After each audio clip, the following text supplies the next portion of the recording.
हो गई। ठीक है, चलिए हो गई आपकी विजिबल हो। विजिबल भी हो गई, आपकी स्क्रीन शेयर भी हो गई और आपकी रिकॉर्डिंग भी स्टार्ट हो गई। बहुत बहुत good morning to all of you. बहुत आपका शेड्यूल कल आपका आ गया है। जॉब मेयर की तरफ से एसकेएनएफ ने नोटिस भेजा है। अगर आपको इन्फॉर्म नहीं हो तो मैं इन्फॉर्म कर दूं कि उन्होंने अपना शेड्यूल अभी तक चेंज नहीं किया है। डेट आज की लास्ट डेट है। तो अगर आपने फॉर्म नहीं भरा होगा तो दिलीप म्यूट कर लीजिए, दिलीप म्यूट कर लीजिए। अगर फ़ोन नहीं भरा होगा तो प्लीज़ आप फॉर्म भर दीजिए, उनके भरोसे मत रहिए, है ना, क्या है क्या नहीं है। और बार बार मेरे पास एक आ रहा है, अगर आप अपीयरिंग के हो तो मेरे भाई और जो भी बंधु हो 0-0 भर दो उसके अंदर, है ना। जो अपने मार्क्स सर्टिफिकेट नहीं है, किसी के पास अपनी मार्कशीट नहीं है कॉलेज की या नहीं दी है, 0-0 भर दो, ठीक है। अपीयरिंग में 2021 लिख दो, 1 अटैम्प्ट लिख दो, ठीक है। और ये जो ईडब्ल्यूएस सर्टिफिकेट वाले हैं उनसे हाथ जोड़ के विनती है मेरे को, बहुत दिक्कत आई है डब्ल्यू एस के लिए। तो ई डब्ल्यू एस वाले प्लीज़ अगर आपके पास सर्टिफिकेट हो तो ही अप्लाई करो यार, नहीं तो वो बाद में मांगता है, फिर आप बोलो कि पैसे जमा हो गए, यस नो कर दिया, है ना। तो इस चीज़ का आप ध्यान में रखो बहुत, है ना। और 11 जुलाई आपकी डेट है।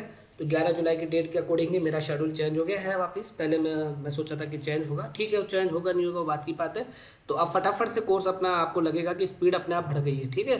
तो आज की क्लास के अंदर क्या होगा कि आज की क्लास के अंदर ये एग्रीकल्चर कौन सा फिनांस वाला भी कंप्लीट है, कल की क्लास के अंदर फार्म बजटिंग वाला भी कंप्लीट है, और परसों से आपका मतलब हो सकता है टेस्ट हो, परसों टेस्ट होगा आपका, ठीक है। परसों आपके टेस्ट होंगे और उसके बाद से आपके अगले दिन से पैथोलॉजी। पैथोलॉजी का पूरा आपको पहले ही इस बार क्या करूँगा, मैं पहले ही पूरे नोट्स अवेलेबल करा दूंगा, है ना, आपके पोर्टल में। तो आपको जैसे जैसे टाइम मिले आप नोट्स बनाते रहना।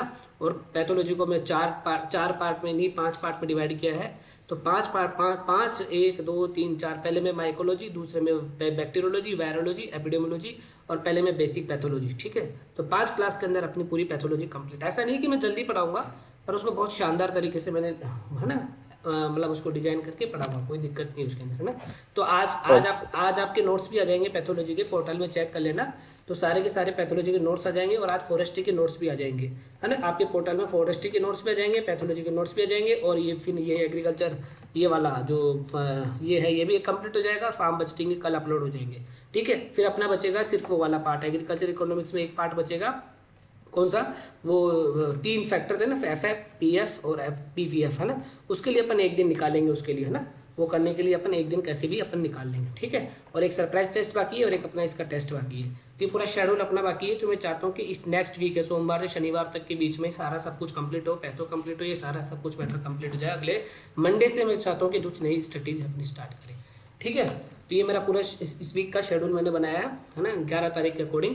तो आज शुरुआत करते हैं अपनी क्लास को। और अभी जिसकी 1 बजे टेस्ट भी है आज प्लांट फिजियोलॉजी का, तो आप टेस्ट भी दे सकते हैं ना। अपन 1:15 बजे अगर क्लास भी खत्म होती है तो आपके पास आराम से 1-1.5 घंटा है टेस्ट का टाइमिंग का, तो कोई इशू नहीं होगा, है ना। कि सर हमारा 1 बजे टेस्ट होगा, तो पहले ही मैं बोल दिया कि आपका 1 बजे टेस्ट है तो कोई दिक्कत नहीं है ना, आप आराम से टेस्ट दे सकते हैं, है ना। क्योंकि पूरा टेस्ट शेड्यूल का टाइम 1 घंटा रखा है, तो उसमें आपका कोई दिक्कत नहीं है। अगर आप चाहोगे तो टाइम मैं बढ़ा भी दूंगा, उसमें कोई इशू नहीं है ना। कल से टाइम 1 बजे रहेगा ही आपका। तो आज की क्लास को शुरुआत करते हैं। Good morning to all of you. और पहला क्वेश्चन है आपके सामने पेश है ये वाला, ठीक है। सिटी बैंक है आपके लिए ऑप्शन, लो। सिटी बैंक दिख रहा है आपको, बोलना नहीं है सिर्फ लिखना है, बोलना नहीं है सिर्फ लिखना है, ओ लिखना है, ठीक है। बोलना नहीं है सिर्फ लिखना है। सिटी बैंक इज, है ना। अभी ऑप्शन इसके अकॉर्डिंग मत करो, सारी चल ही नहीं रहे, है ना। इसके अकॉर्डिंग मत करो ये, है ना। ये पता नहीं क्या हो गया इसमें, शायद हो सकता है इसको डन करना पड़े पहले मेरे को, ठीक है। तो ऑप्शन सिटी बैंक है, ऑप्शन पहला है, एक है पहला ऑप्शन है मेरा पब्लिक सेक्टर बैंक, दूसरा है प्राइवेट सेक्टर बैंक, ठीक है। तीसरा है मेरा आपका ऑप्शन कि डेवलपमेंट सेक्टर बैंक, है ना। और चौथा ऑप्शन है आपका मेरे कि नन ऑफ दी अबाउट्स। क्या आंसर है इसका, लिखना है आपको, लिखना है सिर्फ। सिटी बैंक है, सिटी बैंक है, public sector bank, private sector bank, development bank, and none of the अबाउट्स। कहाँ गया यार, आपके चैट दिख नहीं रहे मेरे को, ठीक है। सुन तो रहे हो ना आप। Private sector, private sector bank, private sector bank, private sector bank, private private private private sector bank, ठीक है। नवजोत है, बाहर है, left the meeting, private sector, ठीक है। कॉर्पोरेट सेक्टर है। तो ये पहला सा आपके सामने पहला सवाल। दूसरा मेरा सवाल है आपके सामने, दूसरा सवाल मैं लिख देता हूँ आपके, विच वन इज ओड, है ना। यहाँ पे लिख देता हूँ which one is which one is a note, which one या विच वन इज ए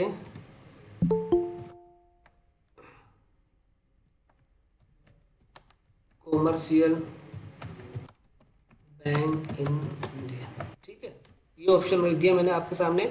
और इसका पहला ऑप्शन मैं लिखना चाहूँ तो आपके सामने पहला ऑप्शन है आपके सामने एच डी एफ सी पहला ऑप्शन है। दूसरा ऑप्शन आपके सामने बैंक ऑफ बड़ौदा। तीसरा ऑप्शन आपके सामने पी एन बी। तीसरा ऑप्शन आपके सामने पी एन डी नहीं पी एन बी। ठीक है, और तीसरा ऑप्शन आपके सामने ठीक है, और चौथा पांचवा ऑप्शन आपके सामने देना बैंक। अब ऐसे मत बोलना सर ये मर्ज हो गया मर्ज हो गया मर्ज हो गया, अरे मर्ज वाले कोई दिक्कत नहीं है, पर बैंक तो है। ठीक है, देना बैंक है ना, ये ऑप्शन आपके सामने। Which one is not a commercial bank in India. ठीक है, फटाफट से आंसर बताइए, आपके आंसर का वेट कर रहा हूँ। आपको क्वेश्चन दिखे क्या होगा, बी आल भाई आ जाओ आ जाओ आ जाओ। परमवीर सिहाग भी आगे हैं। गुड मॉर्निंग परमवीर, कल भी नहीं आए परसों भी नहीं आए आप, बहुत एबसेंट चल रही है आपकी क्लास। आपकी तबीयत कैसी है अब? ठीक है सर। चलो ठीक है ना, गुड। अब अपना ध्यान रखना है ना, अपना ध्यान रखना। ये मेरा पहला सवाल था आपके सामने, मैंने पूछा था बताइए which one is not a commercial bank in India. ये ऑप्शन पे मत जाइए, ऑप्शन ये रहे H D F C, B O B, P N B, H S B C, Dena bank. ये है आपके सामने which one is not a commercial bank in India. Answer मुझे बताइए, आपको क्वेश्चन मिल गया होगा, आंसर मुझे बताइए। H D F C, H D F C, H D F C, H D F C, H D F C, H D F C, P N B, P N B, P N B, P N B, P N B, Anuradha Kumari नन नन नन नन नन, H B S B, H B S C, Manisha कीचड़, Dena bank, देना bank, देना bank, गरिमा, देना bank, गरिमा क्यों, एच एस बी सी क्यों, ऐसा क्यों? चलो ठीक है, कोई बात नहीं, आपको आता है तो अच्छी बात है। दूसरा मेरा सवाल ये है आपके सामने, ये रहा कि इनमें से अगर मैं आपको बात करूं कि विच वन इज ए, अगर मैं बोलूं कि यहाँ पे विच वन इज ए प्राइवेट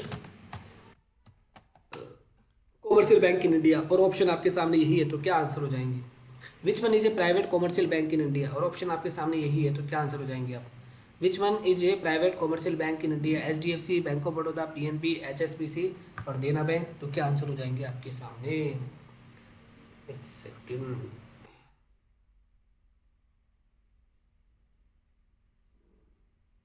क्या आंसर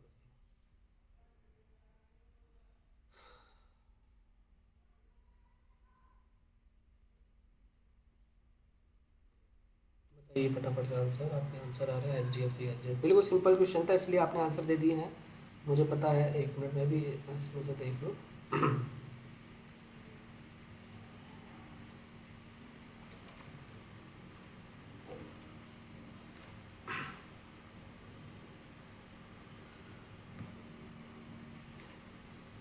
ठीक है, तो सबका आंसर मेरे हिसाब से आपको पता पड़े क्या होगा। इसका आंसर तो सिंपल सर वो था। पीछे वाले क्वेश्चन का आंसर बताओ, वो नॉट अभी commercial bank. Not commercial bank in India, इस पीछे वाला क्वेश्चन का आंसर मैं आपको बताऊंगा क्लास के बाद। ठीक है, ओके सर। ठीक है। आप मैं क्या खुद ही बता दोगे आप खुद ही बता दोगे, खुद ही बता दोगे। ठीक है, खुद ही बता दोगे आप। ठीक है, ठीक है। अब मेरे को क्या चैट में देख सकता हूँ आपके आराम से, मेरे को नेक्स्ट क्वेश्चन आपके सामने ये रहा, फटाफट से मुझे बताइए क्वेश्चन। नेक्स्ट क्वेश्चन आपके सामने, ऑप्शन यही है आपके सामने। Option which one is not A private bank की जगह अगर मैं कर दूं यहाँ पे दो तीन ऑप्शन और बढ़ा देता हूँ। ये इसको अच्छी तरह यार, ये चल क्यों नहीं रहा यार सर यार।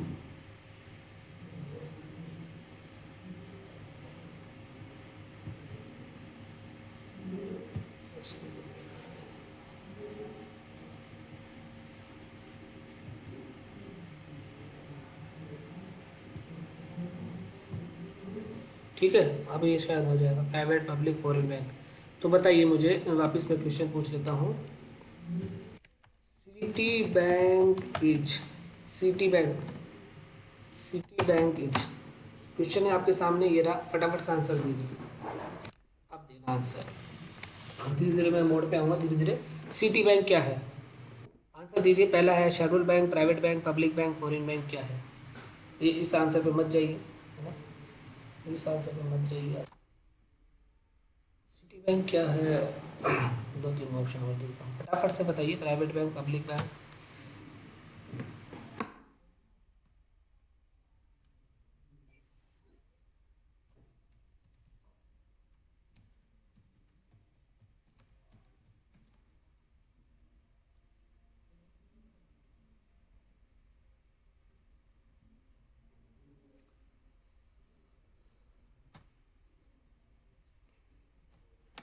Private private private private private सबके आंसर प्राइवेट आ रहे हैं, प्राइवेट आ रहे हैं, प्राइवेट आ रहे हैं, private private private private private bank, private bank, private bank, good good good, सबके आंसर आ गए हैं। इसका मतलब सबके आंसर आ चुके हैं।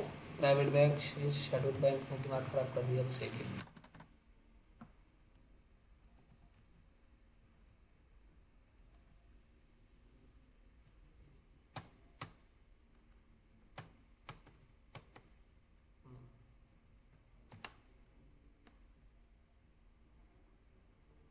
Private private private, foreign foreign foreign foreign, ठीक है। आपके आंसर आ गए हैं। अब मैं यहाँ पे दो तीन और लिख रहा हूँ। डेवलपमेंट बैंक, डेवलपमेंट बैंक, अरे यार भाई दिख जा, आज क्या परेशानी हुई तेरे को, ठीक है। डेवलपमेंट बैंक है आपके सामने। एक ऑप्शन और एक ऑप्शन और मैं आपके सामने रख दूँ तो भाई गायब हो जाए, ठीक है। एक ऑप्शन मैं आपके सामने रख दूँ, फॉरेन हो गया, डेवलपमेंट बैंक हो गया, और public, foreign bank, development,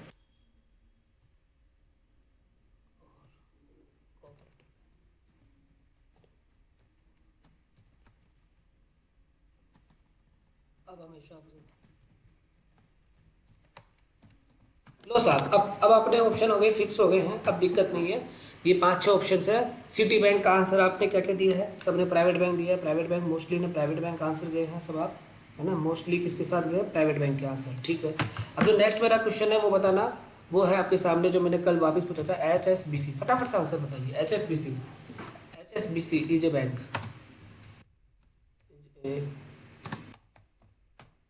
HSBC is a bank, फटाफट बताइए।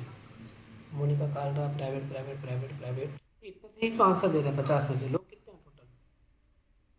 लोग कैसे पता, क्या मन लोग है, बाकी कहाँ गए? Private foreign, private private private private private private private foreign bank, foreign bank,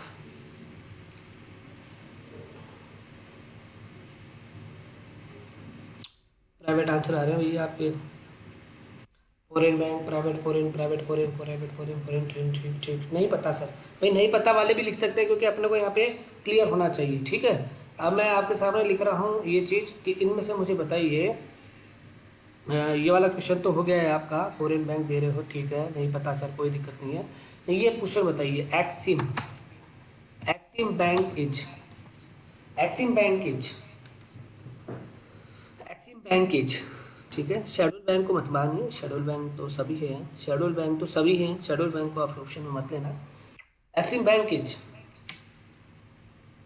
नहीं पता नहीं पता नहीं पता नहीं पता नहीं पता नहीं पता, एक्सिम बैंक नहीं पता, एक्सिम बैंक नहीं पता, Exim bank private bank, Nirmala Kumawat ने प्राइवेट बैंक का आंसर दिया है, क्या बात है। पता नहीं सर, पता नहीं सर। परमवीर आप भी लिख सकते हो जो भी आपको पता हो, और जो स्पेशली बैंक की तैयारी कर रहे हैं स्वीटी आप भी लिख सकते हो, क्या आपका आंसर है। अमर का आंसर क्या है, अमर आज आंसर नहीं दे रहा क्या?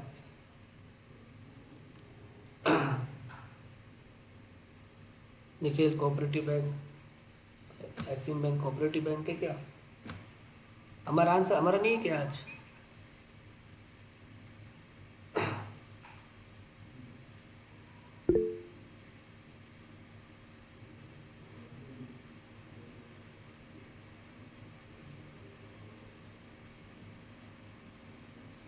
अच्छा अमर आज, अच्छा नाराज हो गए आज अमर, हैं? इसलिए नहीं आए, ठीक है। चलो नेक्स्ट क्वेश्चन है आपके सामने। एक्सिस बैंक आपने बताया he is not in class, हाँ हाँ क्लास नहीं है आज, उसने रॉन्ग इन्फॉर्मेशन दे दी थी, थोड़ा सा मैंने उसको डांट लगा दी थी बस, कुछ नहीं। एक्सिम बैंक हो गया ये वाला, ठीक है। उसके बाद हो गया है नेक्स्ट क्वेश्चन, अपन की बात करें। अब आप मुझे बताइए, बेहतरीन क्वेश्चन है आपके सामने, सिडबी बैंक इज, सिडबी आपने नाम सुना ही होगा, सिडबी बैंक इज किस टाइप का बैंक है? प्राइवेट बैंक है भाई, पब्लिक बैंक है, फॉरेन बैंक है, डेवलपमेंट बैंक है, कोऑपरेटिव बैंक है, क्या बैंक है सिडबी का बताइए। Development bank, development bank, development bank, answer शुरू हो चुके हैं, फटाफट बताइए। Development bank, development bank, development, वाह यार सारे आंसर सही दे रहे हैं। ये क्या कल पढ़ा दिया था क्या मैंने? ये कल पढ़ा दिया होगा, जब भी आंसर सही दे रहे हैं यार, सारे आंसर सही दे रहे हैं तो यार ऐसी क्या बात हो गई? ये तो सभी आंसर सही दे रहे हैं। कठिन लो, अब लो कठिन लो, कठिन लो, कठिन लो।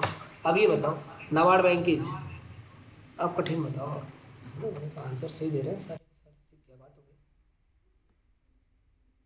आंसर सही दे रहे हैं यार सारे के सारे, वापस सही दे रहे हैं, ऐसी क्या बात हो गई यार, सारे आंसर सही दे रहे हैं।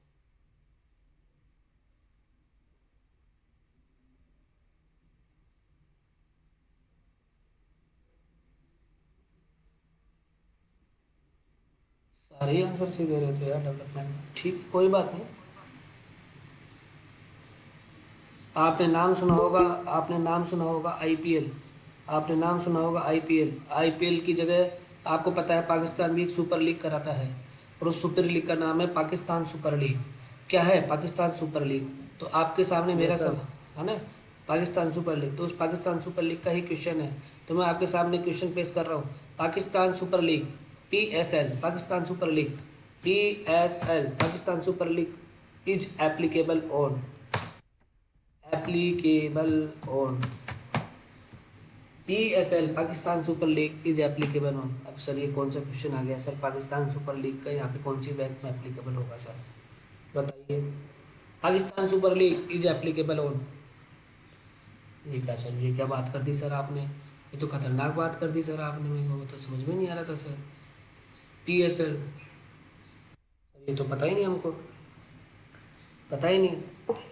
स्वीटी ज्वाइन हो चुकी है। स्वीटी मैम आप बता सकते हो, आप बैंक की तैयारी कर रहे हो तो आपको पता होना चाहिए पीएसएल क्या होता है, और पीएसएल किस पे एप्लीकेबल होता है, कौन से बैंक पीएसएल करना जरूरी होता है उन पे। Good, very good. आंसर आपको नहीं पता, सबका ही आंसर नहीं पता, नहीं पता, नहीं पता। Public bank, public bank, public bank बना, सुना ही नहीं सर, पहली बार, हमको ही पता है सर, पहली बार है। इसका कैसे आप रिलेट कर सकते हो, आज मैं आपको बता दूंगा। कैसे रिलेट कर दोगे आप, मैं आपको बता दूंगा, ये चिंता मत कीजिए आप,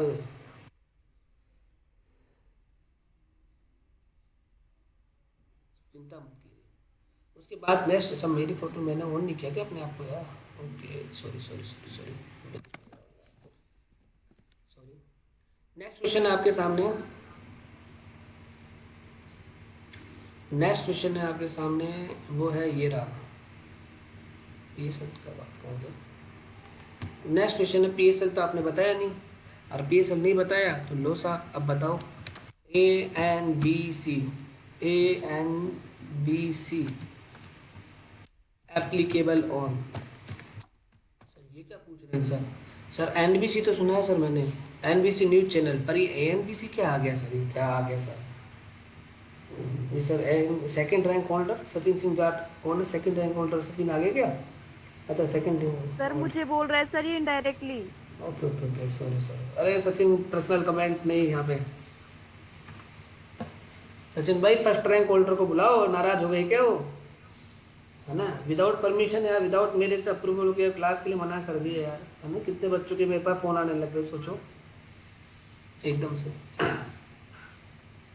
अरे सर ऐसी बात नहीं है, ओके ओके ओके, कितने से ले आया था इतनी बैंक से यार, ऐसा लड़का नहीं है वो, ओके ओके ठीक है, मजाक कर रहा हूँ, जोक्स अपार्ट, है ना। एनबीसी एप्लीकेबल हो, ये चीज़ें मैं आपसे क्यों पूछ रहा हूँ, क्योंकि आपको थोड़ा सा वो थोड़ा होना चाहिए।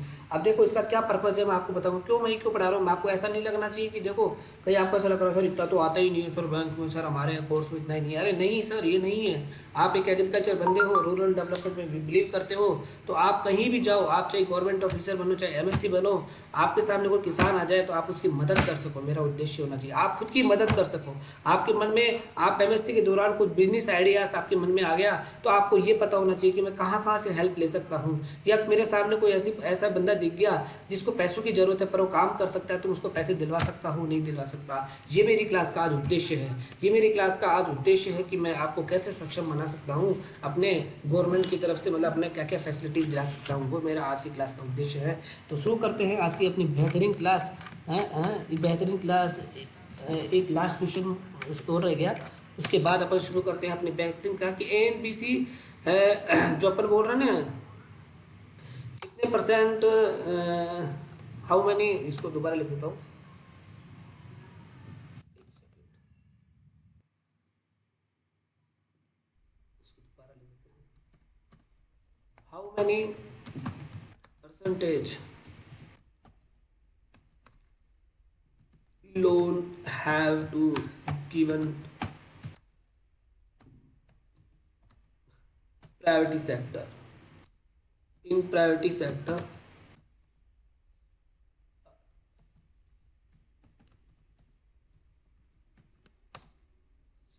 by bank।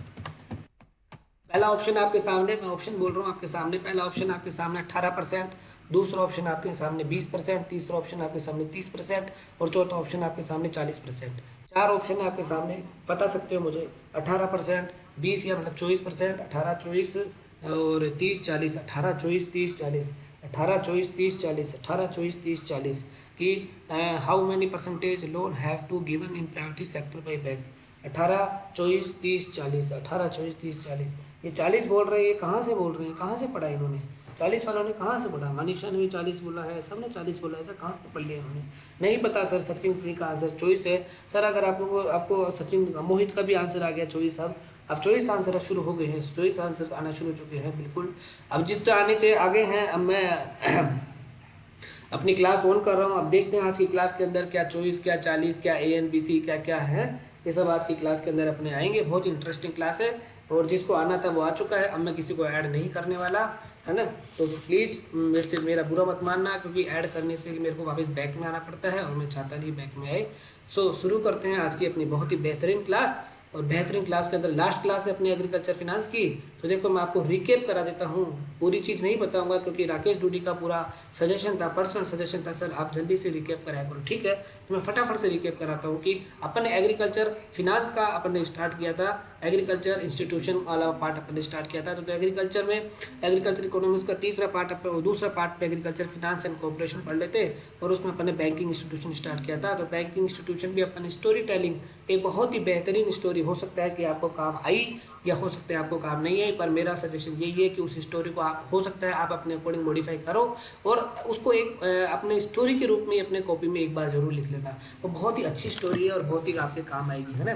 तो इसको सिंपली फॉर्म में मैंने बनाने की कोशिश की है और ये आपके काम आई होगी। उसके बाद देखो स्टोरी टेलिंग में कैरेक्टर्स थे, वो मैंने आपको बताए थे क्या क्या कैरेक्टर्स आपको रिकॉल हो गए हैं। और ये पूरी स्टोरी थी आपके सामने, क्या स्टोरी थी, पूरी की पूरी स्टोरी आपके सामने ये पेश हो चुकी है। क्या क्या स्टोरी थी देखो आपके सामने, कैसे कैसे RBI का हुआ, कैसे SBI का हुआ और कैसे अपने बाकी RRBs और कैसे नेशनलाइजेशन और कैसे प्राइवेटाइजेशन हुआ, है ना। ये पूरी स्टोरी को अपन ने पढ़ा था पूरे। फिर उसके बाद वन बाय अपन ने स्टेट बैंक ऑफ इंडिया को किया कि स्टेट बैंक ऑफ इंडिया का क्या खास बात है, इसका क्या पर्पज़ है, कब इस्टेब्लिश हुआ, कब नाम चेंज हुआ, कितने एसोसिएट बैंक थे इसके अंदर और कब मर्ज हुआ और इंडिया का सबसे लार्जेस्ट बैंक कैसे बना और कब बना, ये अपन ने पूरा कंप्लीट कर चुके थे। उसके बाद अपन ने RBI का पूरा पढ़ा था कि RBI की क्या क्या खास बात है, RBI का कैसा इस्टेब्लिशमेंट हुआ, है ना। RBI कैसे बना, इसके फंक्शंस क्या है, इसका हेड क्वार्टर क्या है, फिर नेशनलाइजेशन ऑफ बैंक क्या कर रहा है, फिर इसने प्राइवेटाइजेशन करना शुरू कर दिया, फिर लास्ट में अमलगमेशन जिसको मर्ज बोलते हैं अपन, वो किया। फिर उसके बाद अपन ने नई चीज़ें पढ़ी थी कि भाई RBI के अंदर कौन कौन सी कंपनी काम करती है। देखो ये NHB आज भी आएगा, मैं वापस रिकॉल कर रहा हूँ, नेशनल हाउसिंग बोर्ड NHB जो हाउसिंग लोन प्रोवाइड करती है, NHB उसी की बात हो रही है जी यहाँ पे। NHB जो हाउसिंग लोन प्रोवाइड करती है, DICGC जो अपने को इंश्योरेंस प्रोवाइड करती है और ये जो नोट छापती है, ठीक है। और आपको ये भी पता पड़ा है कि भाई 1 रुपये के नोट के अलावा सारे नोट RBI छापती है। फिर उसके बाद जितने भी कोइन छापती है वो गवर्नमेंट ऑफ इंडिया कंट्रोल करती है और 4 जगह कोइन छपता है। अगर आपने कोइन देखा हो, मैंने असाइनमेंट भी दिया था, आपने असाइनमेंट पूरा किया नहीं किया मुझे नहीं पता, ठीक है, पर आपने कोइन अगर चेक किया हो तो आपको पता पड़ गया होगा कि आपकी कोइन के ईयर के नीचे आप बता सकते हो कि वो कोइन कहाँ से छप के आया है, नोएडा से, कोलकाता से, हैदराबाद से या मुंबई से।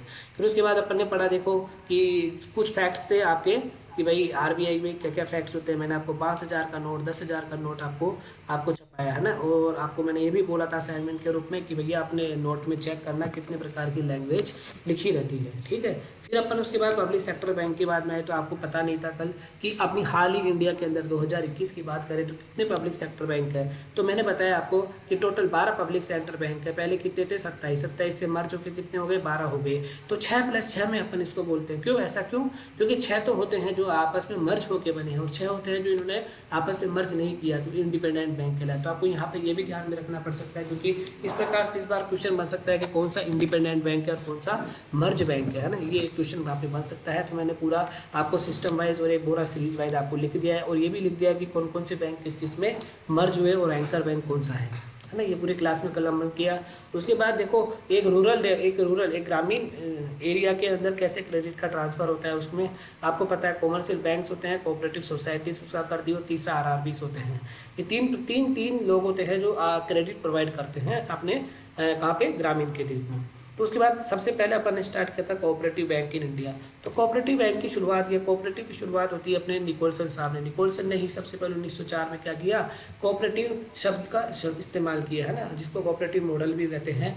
और 1904 में एक सोसाइटी एक्ट भी लाया, फिर उसके बाद उसमें सुधार करके 1912 में लेके आया, फिर लास्ट में जो कम्प्लीटली सुधार किया तो 1965 में लाया। अब जब कोऑपरेटिव बैंक आया था सबसे पहले इसकी स्टैब्लिश हुई थी, उसका रजिस्टर्ड किया था 1912 के अंदर रजिस्टर किया था, और फाइनली उसको 1965 के अंदर फाइनली उसको यहाँ पे लाइसेंस, मतलब उसके उस लोग के अकॉर्डिंग ये काम करेगा। फिर यहाँ पे अपन ने बात की थी कि कोऑपरेटिव बैंक और एक कॉमर्शियल बैंक का क्या डिफरेंस होता है। तो बेसिक आपको डिफरेंस ये ध्यान रखना है, कॉमर्शियल बैंक जितने भी बिजनेस, कॉमर्स का नाम ही मतलब होता है बिजनेस, और बिजनेस का मतलब ही होता है प्रॉफिट, तो मतलब प्रॉफिट मेकिंग पर ही काम करते हैं कॉमर्शियल बैंक। जबकि कोऑपरेटिव बैंक किस पे काम करते हैं, वो उनका पर्पस नहीं होता है कि मेरे को प्रॉफिट कमाना है या लॉस कमाना है, ठीक है, वो कोऑपरेटिव आपस में मिलजुल कर काम करते हैं, ठीक है। यहाँ आरबीआई के जो बैंकिंग एक्ट था उसके अकॉर्डिंग है, ये कोऑपरेटिव सोसाइटी एक्ट के अंदर रजिस्टर्ड हुआ था, ठीक है।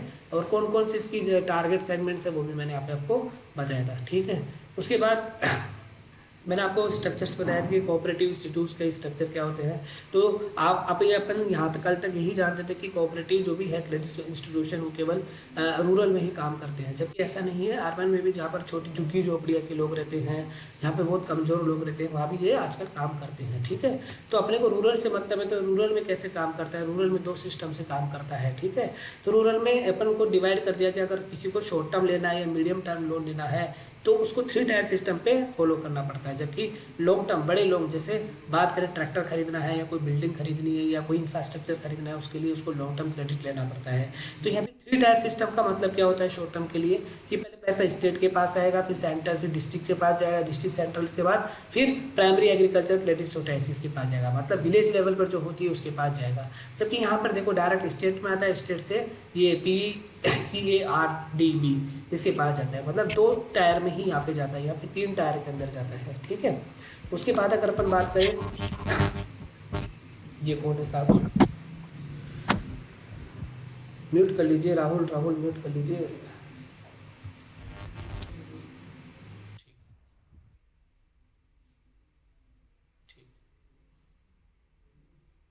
ठीक है, एक एग्जाम्पल से मैंने आपको समझाया था कि देखो एग्जाम्पल से की बात करें तो अपन एग्जाम्पल में अगर अपन को शॉर्ट टर्म लोन लेना है तो 3 टायर पे जाना पड़ेगा, लॉन्ग टर्म 2 टायर पे जाना पड़ेगा।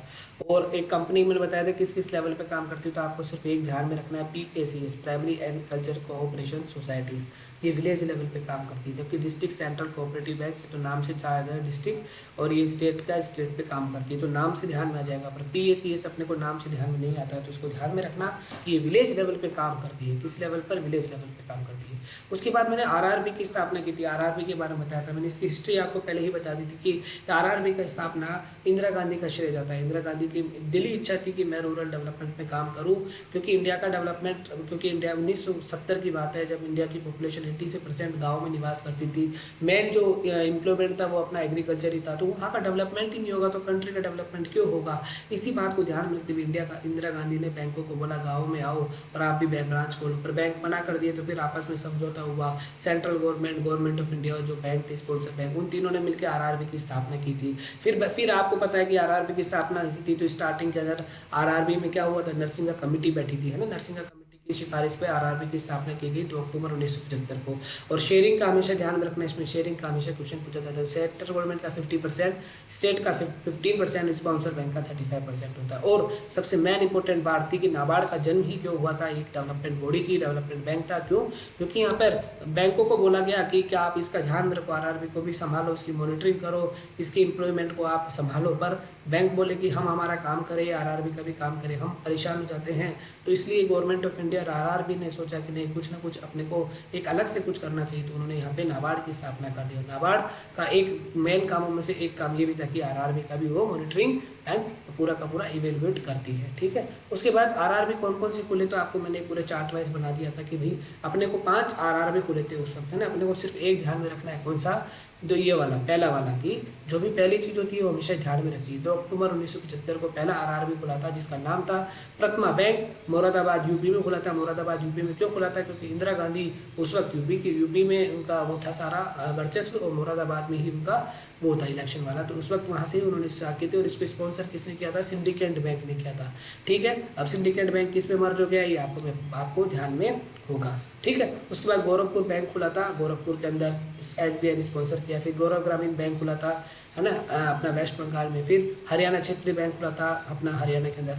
और एक अपना नाग से बोलने वाला जयपुर नागले कांचले ग्रामीण बैंक जयपुर में खुला था, जिसका स्पॉन्सर किसने किया था? यूको में। तो अपने राजस्थान में भी एक बैंक खुला है आरआरबी। और आपको एक इंटरेस्टिंग चीज़ मैं आपको बताना चाहूँ कि जिस वक्त ये खुले थे इतना सक्सेस हुए थे कि धमाधम आरआरबी खुलने लग गए। 196 आरआरबी खुल गए थे उस वक्त। पर क्या हुआ, आरआरबी इतना सक्सेस नहीं हो पाया बाद में। तो 196 से पहले 82 में ये मर्ज हुआ, फिर 82 से 56 में मर्ज हो गया। तो हाल फिलहाल बात करें आज अपने देश के अंदर कितने आरआरबी बैंक खुले हैं, तो 56 है। और इसको भी लास्ट के जो वित्तीय वाइनेंस है उसमें बोला था कि 56 के भी घटा के कितना कर दो, 36 कर दो, इसमें से भी 20 को क्या करो, कम करो। तो आरआरबी देखो यहाँ पे कम होते जा रहे हैं। क्यों कम होते जा रहे हैं? आपस में इनको मर्ज किया जा रहा है। क्यों? क्योंकि इसका मॉनिटरिंग, उसका संभालना अपने आप में बहुत बड़ा इशू है। ठीक है, तो उसके बाद अपन आज शुरुआत करते हैं। यहाँ तक अपन ने पढ़ लिया था, यहाँ तक अपन ने पूरा कंप्लीट कर लिया था कि मेन 3 अपने पास थे। एक था RBI, एक था स्टेट बैंक ऑफ इंडिया, एक था कोऑपरेटिव बैंक, और एक था आरआरबी। ये 4 बैंक है, 4 बैंक अपने कोर्स में है और बहुत इंपॉर्टेंट है और ध्यान में रखना भी है। आज जो पढ़ेंगे अपन वो थोड़ा सा इंटरेस्टिंग चीज़ है ना, थोड़ा सा कंसेप्चुअल चीज़ है। थोड़ा सा अपने को ये ध्यान में रखना है कि एक्चुअली में अपने को कोरिलेट कर पाते हैं, नहीं कर पाते, है ना। तो वो आज आपकी चीज़ अपन सामने पढ़ेंगे। बहुत ही शानदार, बहुत ही बेहतरीन, आपको समझाने के लिए बहुत ही मैंने खूबसूरत से स्लाइड्स बनाई है जो आपको समझ में आएगी। तो शुरुआत करते हैं आज की क्लास। और आज की क्लास को शुरुआत करने के लिए मैं सबसे पहले क्या करता हूँ, अपने आप को उसको बड़ा कर लेता हूँ। ठीक है, और इसको छुपा देता हूँ। छुप जा सिम छुप जा। ठीक है, ये छुप गई है आपके सामने। और ये अपने आरआरबी। इसके बाद बात करते हैं अपन अपना डेवलपमेंट बैंक। तो देखो डेवलपमेंट बैंक नाम आते ही यहाँ पे एक बहुत अच्छा सिंपल आपको ध्यान में रखना पड़ता है कि डेवलपमेंट बैंक क्यों बना। भाई डेवलपमेंट बनने की क्यों जरूरत पड़ी, डेवलपमेंट बैंक बनने की क्यों जरूरत पड़ी, या ये क्यों बना, पहले तो अपने को ये पता करना चाहिए, है ना। दूसरा डेवलपमेंट बैंक दूसरा यहाँ पे ये ध्यान में रखना चाहिए कि डेवलपमेंट बैंक जो अपना बना था उसको दूसरा नाम किस नाम से जाना जाता था, उसको स्पेशलाइजेशन बैंक भी कहते थे। क्यों? क्योंकि स्पेशल फंक्शन के लिए ही डेवलप किए गए थे, स्पेशल फंक्शन के लिए ही डेवलप किए गए थे। तो चलिए अपन हिस्ट्री की बात करते हैं कि कैसे कैसे इसका जो हुआ। देखो सबसे पहले डेवलपमेंट की डेफिनेशन पढ़े। देखो डेवलपमेंट, मैं इस स्लाइड्स को आपको बताऊँ उससे पहले मैं स्लाइड्स पे जाऊँगा कि एक्चुअली डेवलपमेंट बैंक की जरूरत क्यों पड़ी। देखो कि एक्चुअली डेवलपमेंट बैंक की जरूरत क्यों पड़ी, तो ये स्लाइड्स आपको कंसेप्ट क्लियर कर देगी। एक्चुअली हुआ क्या था कि इंडिया में कौन कंट्रोल करता था पूरा फाइनेंस, है ना। फाइनेंस कंट्रोल, इंडिया का फाइनेंस कंट्रोल कौन करता था? अपना गवर्नमेंट ऑफ इंडिया। और गवर्नमेंट ऑफ इंडिया किसके साथ करती थी? Reserve bank of India. Government of India और आरबीआई दोनों ही क्या करता था? पूरा अपना फाइनेंस का कंट्रोल करता था। अब ये किसके थ्रू काम करवाते थे? ये काम करवाते थे कॉमर्शियल बैंक के थ्रू या आरआरबी के थ्रू। रूरल में आरआरबी के थ्रू और ऐसे नॉर्मली कॉमर्शियल बैंक के थ्रू काम करते थे। और कॉमर्शियल बैंक भी पब्लिक सेक्टर बैंक होते थे, प्राइवेट सेक्टर बैंक होते थे। अब डायरेक्ट क्या करती थी? आरबीआई यहाँ पे काम करवाती। डायरेक्ट क्या करती थी? आरबीआई यहाँ पे काम करवाती थी। तो आरबीआई के पास ऑलरेडी ही बहुत सारे काम थे, वो बहुत सारे कामों में पजल हो चुके थे, बहुत सारे उसके पास काम थे और वो डायरेक्ट इससे डील करने में अपने आप को लगती थी कि वो पूरा एफिशिएंसी नहीं दे पा रही थी। तो इन दोनों को डील करने के लिए गवर्नमेंट ऑफ इंडिया और आरबीआई ने सोचा कुछ ना कुछ तो करना चाहिए, कुछ ना कुछ तो करना चाहिए। तो गवर्नमेंट ऑफ इंडिया और आरबीआई ने मिलकर क्या किया, एक अपनी कंट्री को डेवलपमेंट करना बहुत जरूरी है। क्यों? क्योंकि अपनी कंट्री अगर डेवलप नहीं हुई तो अपने क्या होगा, अपने अंदर अपने जो अपन बोलते हैं ग्रोथ एंड डेवलपमेंट की बात करते हैं वो नहीं हो पाएगी। इसलिए कोई स्पेशलाइजेशन बॉडी की जरूरत पड़ेगी जो वो डायरेक्ट वो काम देखे, वो डायरेक्ट काम देखे। क्योंकि इंडिया की पॉपुलेशन बहुत ज़्यादा है और पॉपुलेशन में बहुत ज़्यादा है तो बहुत सारी स्कीम चलती है, बहुत सारी सब कुछ चलती है, तो अकेला आरबीआई या गवर्नमेंट ऑफ इंडिया नहीं संभाल सकती। इसलिए यहाँ पर शुरुआत करते हैं इन दोनों के बीच के अंदर, इन दोनों के बीच का मीडिएटर की शुरुआत करते हैं किसको, जिसको अपन बोलते हैं डेवलपमेंट बैंक या स्पेशलाइज्ड बैंक। तो डेवलपमेंट बैंक और स्पेशलाइज्ड बैंक क्या काम करती है? ये सिंपल सा काम करती है। गवर्नमेंट ऑफ इंडिया या तो गवर्नमेंट ऑफ इंडिया के अंडर होती है या फिर आरबीआई के अंडर होती है या फिर ये दोनों के अंडर होती है ना। कि ऐसा होता है कि कई डेवलपमेंट बैंक दोनों का शेयर होता है और नाबार्ड जो मैंने बताया था कि पहले स्टार्टिंग में दोनों का शेयर से खुली थी पर अभी रिसेंटली गवर्नमेंट ऑफ इंडिया के अंदर आ गई है। तो इसका मतलब डेवलपमेंट और स्पेशलाइज्ड बैंक किसके अंडर होती है? इन दोनों के अंदर होती है ना। ये दोनों पैसा देते हैं किसको? डेवलपमेंट बैंक को। और डेवलपमेंट बैंक फिर क्या करती है? फिर वो कॉमर्शियल बैंक को पैसे देती है वो पर्पस काम करने के लिए। दो। फिर कॉमर्शियल बैंक हो सकता है पब्लिक सेक्टर बैंक हो सकता है प्राइवेट सेक्टर बैंक हो। फिर इसके थ्रू क्या करता है, इसके थ्रू कहो प्रो अपने को पब्लिक से या पब्लिक को पैसा देती है या पब्लिक को फैसिलिटीज़ देती है। तो यहाँ पर देखो एक बहुत अच्छा कंसेप्ट यहाँ पे निकल के आता है कि कभी भी डेवलपमेंट बैंक और स्पेशलाइज्ड बैंक कभी भी पब्लिक से डायरेक्ट डील नहीं करती है, कभी भी पब्लिक से डायरेक्ट डील नहीं करती। उदाहरण के तौर पर मैं आपको बता दूं कि क्या आपका कभी आपने सोचा है कि क्या आपका नाबार्ड के अंदर खाता खुला हुआ है क्या आपका नेशनल हाउसिंग बोर्ड के अंदर खाता खुला हुआ है क्या आपका एक्सिम बैंक के अंदर खाता खुला हुआ है क्या? नहीं, आपका तो खाता खुला हुआ है बैंक ऑफ बड़ौदा में खुला होगा, ICICI में खुला होगा, PNB में खुला होगा या फिर कोई रूरल बैंक में खुला होगा, है ना, क्षेत्रीय ग्रामीण बैंक, है ना। इसका मतलब डेवलपमेंट बैंक कभी भी डायरेक्टली पब्लिक से डील नहीं करता है, ये कॉमर्शियल बैंक से डील करता है और कॉमर्शियल बैंक फिर बाद में पब्लिक से डील करती है। तो यहाँ पे काम और आसान हो गया किनका, गवर्नमेंट ऑफ इंडिया और RBI का। क्या कि उन्होंने डेवलपमेंट को बीच में रख दिया या स्पेशलाइज्ड बैंक को बीच में रख दिया, किसके, कॉमर्शियल बैंक के। और स्पेशलाइज्ड बैंक क्यों कहते हैं, क्योंकि स्पेशल फंक्शन के लिए इनको काम के लिए लगाया गया है।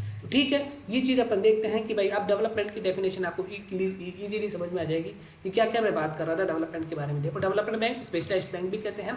अब इसकी डेफिनेशन पढ़ो। Development bank are financial institution, obviously बात है फाइनेंशियल इंस्टीट्यूशन ही है, इस्टेब्लिश्ड लोन देने के लिए या मनी देने के लिए हुए थे और सब्सिडाइज्ड मतलब सब्सिडाइज इंटरेस्ट रेट, मतलब कोई सब्सिडाइज गवर्नमेंट के सब्सिडाइज इंटरेस्ट रेट पे, है ना। और प्रमोट क्या, डेवलपमेंट इंपोर्ट सेक्टर, मतलब अपने देश में क्या करना है इनको, प्रमोट एंड डेवलप करना है इंपोर्टेंट सेक्टर। कौन कौन से, एग्रीकल्चर सेक्टर में इंपोर्ट हो, इंडस्ट्री इंपोर्ट हो, इंपोर्ट एक्सपोर्ट वाली इंडस्ट्री इंपोर्ट, हाउसिंग इंपोर्ट हो और अदर एक्टिविटीज़। तो इनका मेन काम क्या करना था डेवलपमेंट बैंक का, कि अपने देश के अंदर एग्रीकल्चर के सेक्टर को उनको प्रमोट करना था, इंडस्ट्री को बहुत बढ़ाना था, इंपोर्ट एक्सपोर्ट मतलब जो फॉरेन में माल बेचा जाए, एक्सपोर्ट किया जाए, इंपोर्ट किया जाए, उसको बढ़ाना था, हाउसिंग सबको घर मिले, सबका खुद का घर हो, खुद की छत हो, उसको बढ़ाना था, और भी अदर एक्टिविटीज़ है उन सबको बढ़ाने के उद्देश्य से किसका हुआ था, डेवलपमेंट बैंक का उद्देश्य होता है। देखो setup mainly provide infrastructure facilities, है ना, इंफ्रास्ट्रक्चर फैसिलिटीज़ के हुआ। और देखो मैंने आपका social and economic infrastructure for the industrial growth of the country, social और इकोनॉमिक ग्रोथ को बढ़ाने के लिए उद्देश्य से डेवलपमेंट बैंक का उद्भव हुआ था। और मैंने आपको बताया भी था कि direct not connected with people, ये पीपुल से डायरेक्ट कनेक्ट नहीं होते हैं। क्यों नहीं होते हैं, क्योंकि इनके बीच में कॉमर्शियल बैंक से कनेक्ट होते हैं और कॉमर्शियल बैंक अपने से कनेक्ट होते हैं, ठीक है। और ये प्रोवाइड फाइनेंशियल असिस्टेंस, देखो मैंने बताया था ना कि फाइनेंशियल असिस्टेंस किसको, पब्लिक और प्राइवेट सेक्टर दोनों बैंकों को क्या करता है, ये फाइनेंशियल असिस्टेंस प्रोवाइड करता है, फाइनेंशियल असिस्टेंस प्रोवाइड करता है किसको, पब्लिक और प्राइवेट सेक्टर बैंक को। तो ये डेवलपमेंट बैंक की मैंने बेसिक आपको देखिए, आपको कुछ भी याद नहीं रखना है, आपको जो मैंने येलो कलर कर रखा है, एक तो येलो कलर पढ़ना है, ठीक है, कि agriculture industry import export housing allied activity को डेवलप एंड प्रमोट करना है, सोशल एंड इकोनॉमिक की ग्रोथ को बढ़ाता है और directly not connected with people होता है, और पब्लिक एंड प्राइवेट सेक्टर को क्या देता है, ये पैसा देता है। उससे क्या होता है, पब्लिक को पैसा मिलता है, ठीक है। तो ये बात है डेवलपमेंट बैंक की। अब देखो उसके बाद अपन ने बात करी है ये सिंपल कि डेवलपमेंट बैंक क्यों हुआ, क्योंकि गवर्नमेंट ऑफ इंडिया और RBI के बीच के कुछ उनको चाहिए था कि काम बांट सके अपन, है ना, डायरेक्ट हैंडलिंग नहीं रखे। जब भी तो आपने देखा होगा कि direct state government of India, फिर स्टेट गवर्नमेंट होती है, फिर स्टेट गवर्नमेंट के अंदर डिपार्टमेंट आते हैं, फिर डिपार्टमेंट के अंदर वो आते हैं, फिर पब्लिक उनसे डील होती है ना। तो एक स्ट्रक्चर बना होता है ना। इस प्रकार से इन्होंने भी क्या स्ट्रक्चर बनाया। अब देखो डेवलपमेंट बैंक कौन से डेवलपमेंट बैंक है, बहुत बेहतरीन एग्जांपल है आपके सामने और बहुत सिंपल फॉर्म में मैंने एक ही जगह आपको रख दिया कि कितने कितने डेवलपमेंट बैंक है। तो सबसे इंपॉर्टेंट जो अपने को ध्यान में रखना है और अपने कोर्स में भी है और हमेशा क्वेश्चन पूछा जाता है, तो 2 ही क्वेश्चन पूछे गए हैं, हमेशा 3 क्वेश्चन पूछे गए हैं। एक तो या तो ये जो 4 क्वेश्चन मैंने लिख रहे हैं यही आज तक पूछे गए हैं अपने, इस 4 के अलावा अपने कभी भी नहीं पूछे गए। या तो पूछ सकता है नाबार्ड की फुल फॉर्म पूछता है, या पूछ सकता है कि नाबार्ड कब स्टैब्लिश्ड हुआ, 12 जुलाई 1982 को स्टैब्लिश्ड हुआ, या पूछ सकता है कि कौन सी कमेटी में नाबार्ड को स्वीकृति मिली थी, तो बी शिवरमन कमेटी में स्टेबिलिटी थी। या पूछ सकता है कि नाबार्ड का हेडक्वार्टर कहाँ पर है, तो हेडक्वार्टर बॉम्बे में है। ये मैंने 4 क्वेश्चन ही बोल दिए। ये 4 क्वेश्चन आप पहले से जानते थे, पर जो आज नई बात जानते हो आप, जो आज नई बात आप जानने लगे हो और अपनी इस क्लास का जो आपने फायदा लिया है वो ये है कि सर मैं अब ये बात जानता हूँ कि नाबार्ड एक डेवलपमेंट बैंक है। और डेवलपमेंट बैंक भी कैसा डेवलपमेंट बैंक है कि इसका पूरा का पूरा कंट्रोल किसके हाथ में है, RBI के हाथ में नहीं है, गवर्नमेंट ऑफ इंडिया के हाथ में है। कि सर कई बुक्स में तो लिख रखा है कि आरबीआई नाबार्ड, आरबीआई और गवर्नमेंट ऑफ इंडिया दोनों के हाथ में होता है। तो सर मैं आपको बता दूं कि 2020 के अंदर पूरा का पूरा शेयर गवर्नमेंट ऑफ इंडिया ने आरबीआई से खरीद लिया है। पहले 50% शेयर था जब स्टार्ट हुआ था, ठीक है। फिर कितना रह गया, फिर 99.4% गवर्नमेंट ऑफ इंडिया के पास रह गया था 2017 में, और 0.4% ही कितने पास था, और आरबीआई के पास था। पर 2020 में पूरा का पूरा ही अपने इसमें खरीद लिया। 30,000 करोड़ रुपए की वैल्यू दी गई थी आरबीआई को नाबार्ड खरीदने के लिए, ठीक है, गवर्नमेंट ऑफ इंडिया ने। तो देखो यहाँ पर नाबार्ड, आप दो चीज नहीं जाने हैं, ये चीज तो आप सब जानते ही थे। दो चीज यहाँ पे नहीं जाने हैं, क्या कि नाबार्ड एक डेवलपमेंट बैंक है, और डेवलपमेंट बैंक का कंट्रोल कौन करता है, मैंने बताया, या तो गवर्नमेंट ऑफ इंडिया करती होगी या आरबीआई करता होगा। और कुछ डेवलपमेंट बैंक ऐसे भी आएंगे जिनका कंट्रोल दोनों करता होगा, मतलब दोनों का उसमें शेयर होगा। पर NABARD purely government of India के अंडर ही आता है। तो ये पहला बैंक था। दूसरा था आपका सिडबी। सिडबी आपने कुछ भी ध्यान में नहीं रखना, सिंपल, एक तो इसकी full form small industries development bank of India, मतलब जो छोटी छोटी इंडस्ट्रीज होती है उनको अगर बिजनेस करना हो तो उनके लिए क्या किया गया है, सिडबी एक डेवलपमेंट बैंक है जो उनको लोन प्रोवाइड कराता है। किसके थ्रू, कॉमर्शियल बैंक के थ्रू। इसकी स्टैब्लिशमेंट कब हुई थी, 2005 में। सिडबी उससे पहले फाइनेंशियल इंस्टीट्यूट था, या बोल सकते हैं फाइनेंशियल कंपनी थी जो ये काम करती थी। पर 2005 में कंपनी को क्या बना दिया गया, बैंक बना दिया। बैंक भी कौन सा, डेवलपमेंट बैंक। इसका हेडक्वार्टर कहाँ पर है, इसका हेडक्वार्टर ध्यान में रखना, इसका हेडक्वार्टर लखनऊ, नई जगह है, इसका हेडक्वार्टर लखनऊ में। तीसरा बहुत ही important, national housing bank. National housing bank मैंने अभी आपको रिसेंटली में बताया था। देखो आरबीआई के अंदर ये नेशनल हाउसिंग बैंक किसकी कंपनी है, किसकी सब्सिडरीज है, ये आरबीआई की सब्सिडरीज है। हाउसिंग डेवलपमेंट बैंक प्रोवाइड कराती है। 1988 में इसका रिलीज हुआ था और इसका हेडक्वार्टर न्यू दिल्ली में बना हुआ है। और मैंने बताया था जिस प्रकार नाबार्ड पूरा 100% गवर्नमेंट ऑफ इंडिया के अंडर आता है, उसी प्रकार नेशनल हाउसिंग बोर्ड भी पूरा 100% आरबीआई के अंडर आता है। ये दो कलर से मैंने इसीलिए इनको अलग अलग किया है कि नाबार्ड तो 100% गवर्नमेंट ऑफ इंडिया की कंट्रोल बॉडी है, जबकि नेशनल हाउसिंग बोर्ड 100% आरबीआई की क्या है, उसके अंडर आती है, मतलब इसकी ही कंपनी, आरबीआई की कंपनी है। तो यहाँ पे ये क्या करता है, ये भैया जो भी आप घरों में लोन लेते हो ना, जो भी आपने देखा होगा कि घर मकान बना रहे हैं, छत बना रहे हैं, बिल्डिंग बना रहे हैं, जो भी आप बना रहे हो, तो आपको जो लोन मिलता है, आपको तो सर मैंने तो बैंक ऑफ इंडिया से लोन लिया था, मैंने तो बैंक ऑफ बड़ौदा से लिया था, मैंने तो सर उससे लिया था, आईसीआईसीआई लिया था, मैंने तो एचडीएफसी से लिया था। हाँ सर, वो तो कॉमर्शियल बैंक है, असली देने वाला कौन है, असली देने वाला नेशनल हाउसिंग बोर्ड है। उसने उन कॉमर्शियल बैंक को दिया था और फिर कॉमर्शियल बैंक ने आपको दिया था। तो जितने भी हाउसिंग लोन का लेखा जोखा, लेख किताब सब करता है, वो कौन करता है, वो नेशनल हाउसिंग बोर्ड करता है। कौन करता है, नेशनल हाउसिंग बोर्ड करता है।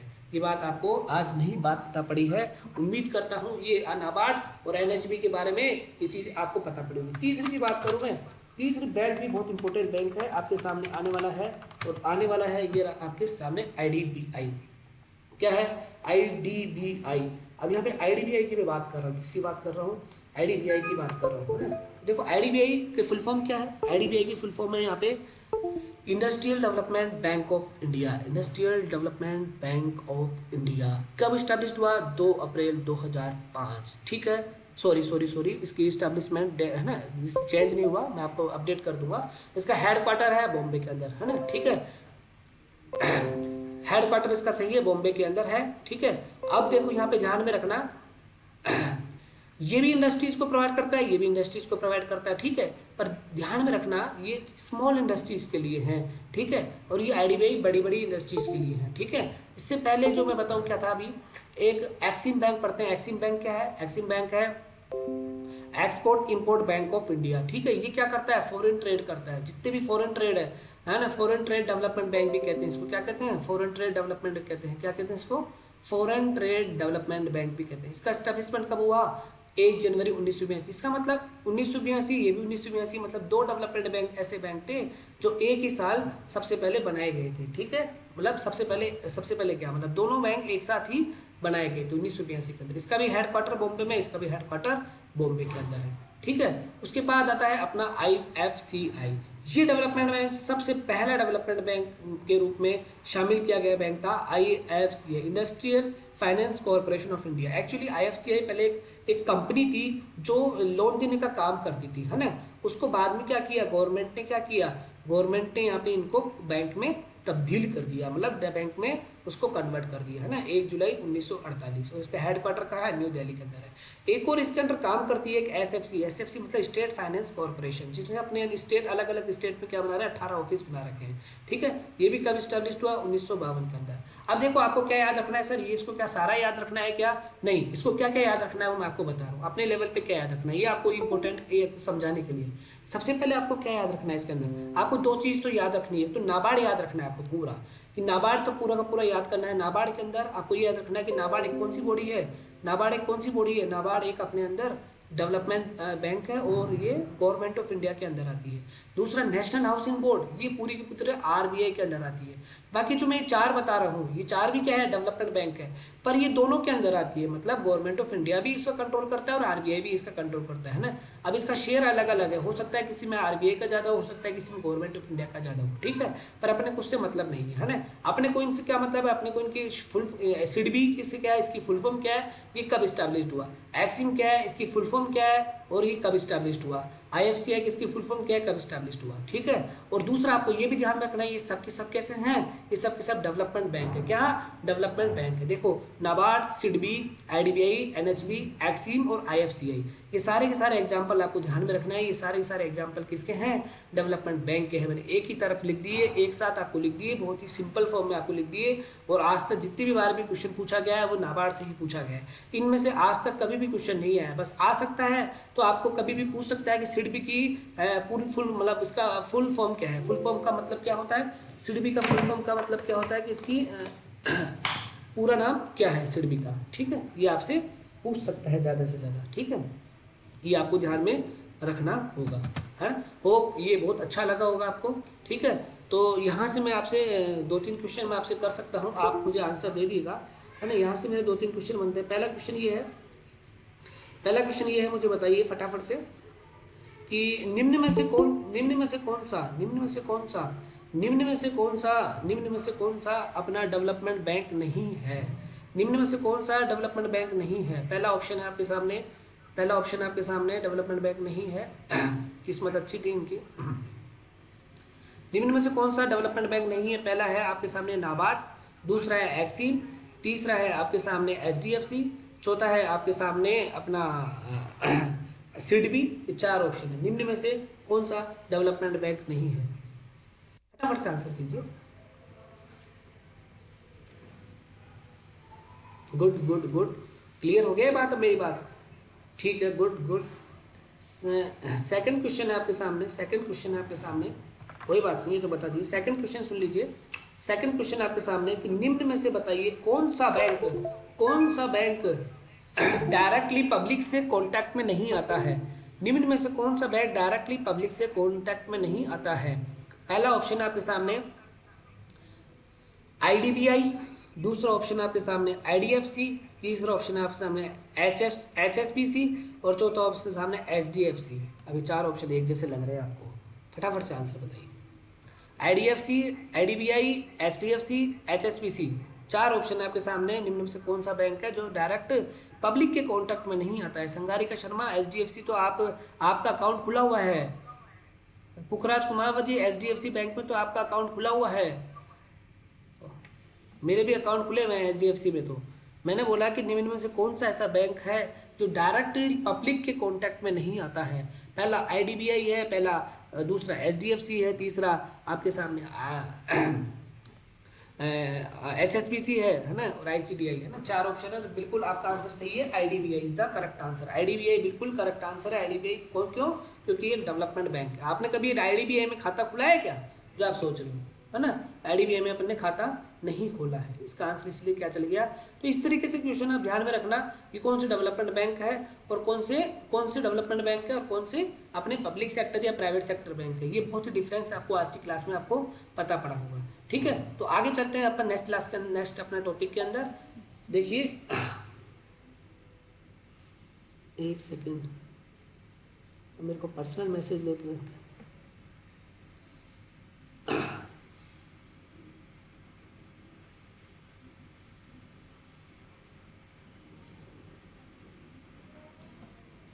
नेक्स्ट अपना डेवलपमेंट बैंक देखो, यहाँ पे मैंने बताई दी आपको 6 है डेवलपमेंट बैंक अपने को ध्यान में रखना है। उसके बाद देखो नाबार्ड अपने को सिर्फ एक पढ़ना है, अपने को सिर्फ एक पढ़ना है यहाँ पे, सिर्फ क्या नाबार्ड, बाकी के सिर्फ फुल फॉर्म पढ़नी है और बाकी के क्या पढ़ना है अपने को कि भाई इसका हेड क्वार्टर कहाँ पर है और कब ये बना, बस। और कुछ भी नहीं पढ़ना है अपने को, कुछ भी नहीं पढ़ना है। जो पढ़ना है अपने को नाबार्ड पढ़ना है। और अभी तक आपने नाबार्ड में 4 बातें पढ़ी थी। क्या पढ़ी थी कि भाई आपको रट गया नाबार्ड 12 जुलाई 1982 को स्टैब्लिश हुआ, चलो ये मैंने आपको बता दिया कि क्यों बना था, ये आपको मैंने कारण बता दिया। दूसरा, ये कमेटी भी आपने रख ली, शिव रमन कमेटी आपने रख ली। हेड क्वार्टर आपने रख लिया कि भाई बॉम्बे में हेड क्वार्टर है। और चौथी, इसकी फुल फॉर्म आपने रख ली कि ठीक है इसकी फुल फॉर्म भी ये है। 4 बातें आप पहले से जानते थे, पर 2 बातें मैंने आपको नहीं बताई। एक कि ये डेवलपमेंट बैंक है, दूसरा मैंने ये बताया कि पूरा का पूरा कंट्रोल किसके हाथ में है, गवर्नमेंट ऑफ इंडिया के हाथ में। एक और मैं नई चीज बता रहा हूँ कि इसके फंक्शन कैसे काम करती है, कि आपने नाम सुना होगा प्रधानमंत्री फसल बीमा योजना। तो मुझे कोई बता सकता है आप में से मैसेज करके, स्पेशली मैसेज करके बता सकता है कि प्रधानमंत्री फसल योजना के अंतर्गत पैसा कैसे आता है, क्या सिस्टम होता है। प्रधानमंत्री आपने खूब पढ़ा है, बैंक वाले भी पढ़े हैं, तो आप भी पढ़े हो, मुझे पता है, झूठ मत बोलना, क्योंकि आप सब प्रधानमंत्री फसल योजना के बारे में खूब जानते हो। तो मैसेज करके मुझे बताइए फटाफट से, मैसेज का वेट कर रहा हूँ। प्रधानमंत्री फसल योजना का पैसा कैसे आता है, प्रधानमंत्री फसल योजना बीमा योजना जो आपने बनाई उसका पैसा कैसे आता है, कैसे आता है, कैसे आता है, कैसे आता है, बताइए। केसीसी बोल रहे हैं या कुछ भी बोल रहे हैं, कैसे आता है बताइए। प्रधानमंत्री फसल बीमा योजना का पैसा कैसे, क्या सिस्टम होता है उसका आने का, फटाफट से उसका आंसर बताइए। केसीसी के थ्रू, केसीसी को ग्रामीण बैंक के थ्रू, ग्रामीण बैंक के थ्रू, ग्रामीण बैंक मतलब आरआरबी हो गया आपका, ठीक है। केसीसी बोल रहे हैं लोग बाग, केसीसी बोल रहे हैं, ग्रामीण बैंक बोल रहे हैं। कोई मुझे बता सकता है, कोई मुझे बता सकता है, कोई मुझे बता सकता है, कोई मुझे बता सकता है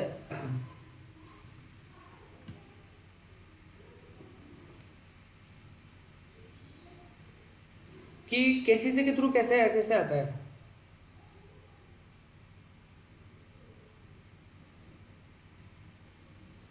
मैसेज करिए आप कि केसीसी के थ्रू कैसे कैसे आता है।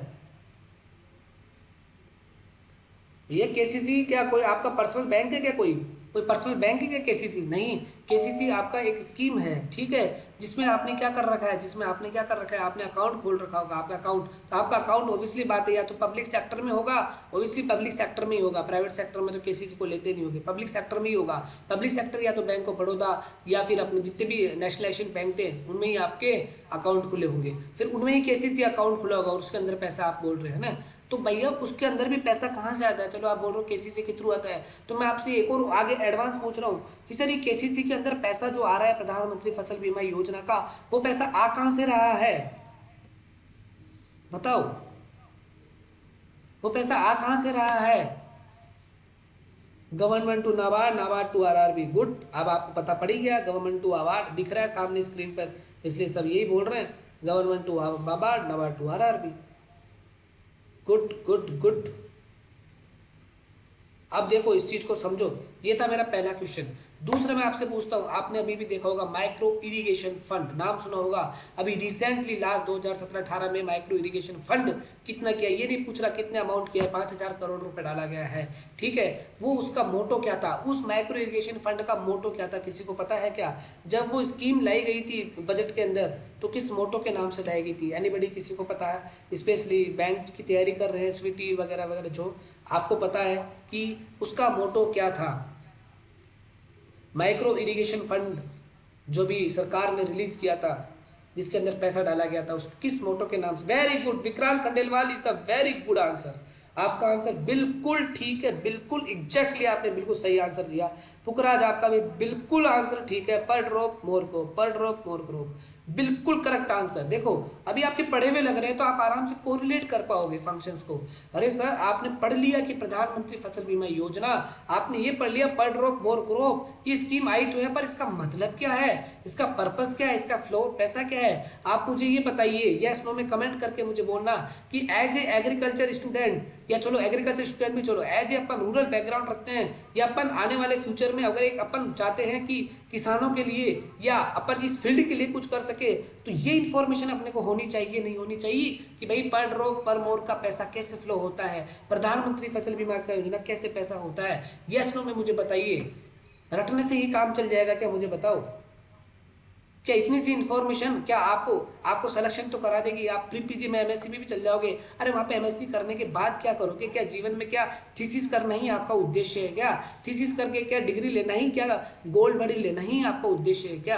अरे नहीं यार, जो नॉलेज आपने गेन की है उस नॉलेज का एप्लीकेशन करना आपका उद्देश्य होना चाहिए, जब तो आप एक सच्चे मायने में एक एजुकेटेड पर्सन कहलाते हो। अदरवाइज तो इतिहास उठा के देख लेना, अपन क्या अपने से धुरंधर आए हैं और चले गए हैं, अपने से धुरंधर आए हैं और चले गए हैं। आते हैं खूब यहाँ पे अपना आप साम्राज्य का करोगे, आप शादी करोगे, बच्चे पैदा करोगे, घर करोगे, उनकी शादियाँ करोगे, पोते पोते को खिलाओगे और लास्ट में चले जाओगे। अरे ये तो सभी करते हैं, ये तो जानवर भी करते हैं। ऐसा आपने क्या यूनिक किया कि आप अपने पोते पोते को कहानी सुना सको कि लाइफ में मैंने ये डिसीजन लिया, ये किया। इसलिए मैं बोलता हूँ कि अपने नॉलेज को आप अप्लाई करना सीखो। जब आप एमएससी में जाओ, मैं आपको भी बोल रहा हूँ, एमएससी में आपका ऑब्जेक्ट सिर्फ ये नहीं होना चाहिए कि मैं सिर्फ बैंक की तैयारी कर लूँ या मैं थीसिस कर लूँ। नहीं, आपके माइंड में एक चीज़ होनी करनी चाहिए कि मैं क्या कुछ एंटरप्रेन्योर भी डेवलप कर सकता हूँ क्या मैं कुछ और नया कुछ क्रिएटिव कर सकता हूँ क्या? ये मेरा उद्देश्य है आपके पढ़ाने के लिए, ठीक है है ना। इतने ज्ञान से मतलब नहीं होता है। आप में से अगर आज 50 बच्चे पढ़ रहे हैं और 150 बच्चे इसको ऑनलाइन देखेंगे, ठीक है, उनमें से अगर एक बच्चा भी अगर ऐसा कुछ कर जाता है तो सच्ची मायने में एक्चुअली में थैंक्स वो मेरे लिए होगा, है ना। तो शुरुआत करते हैं। देखो नाबार्ड क्या काम करता है, जो मैंने आपको बोल दिया, प्रधानमंत्री फसल बीमा योजना, या आपको मैंने बताया क्या बताया कि जो पर क्रॉप मोर क्रॉप या जो भी आपकी स्कीम्स है, इरिगेशन की स्कीम्स हो या कोई भी स्कीम्स हो, सोइल साइंस की स्कीम हो, जो भी स्कीम हो, उसका पैसा किसान को कैसे पहुंचता है, या रूरल डेवलपमेंट में कैसा इंफ्रास्ट्रक्चर होता है, कि स्कूल बनानी है, कि आपको कोई इंफ्रास्ट्रक्चर बनाना है रूरल के अंदर, तो वो पैसा कहाँ से आता है आपको भी पता है। वो पैसा क्या आरबीआई देती है क्या? पैसा वो पैसा क्या आरबीआई देती है क्या? अरे नहीं साहब, वो पैसा आता है गवर्नमेंट ऑफ इंडिया से, वो पैसा आता है गवर्नमेंट ऑफ इंडिया से।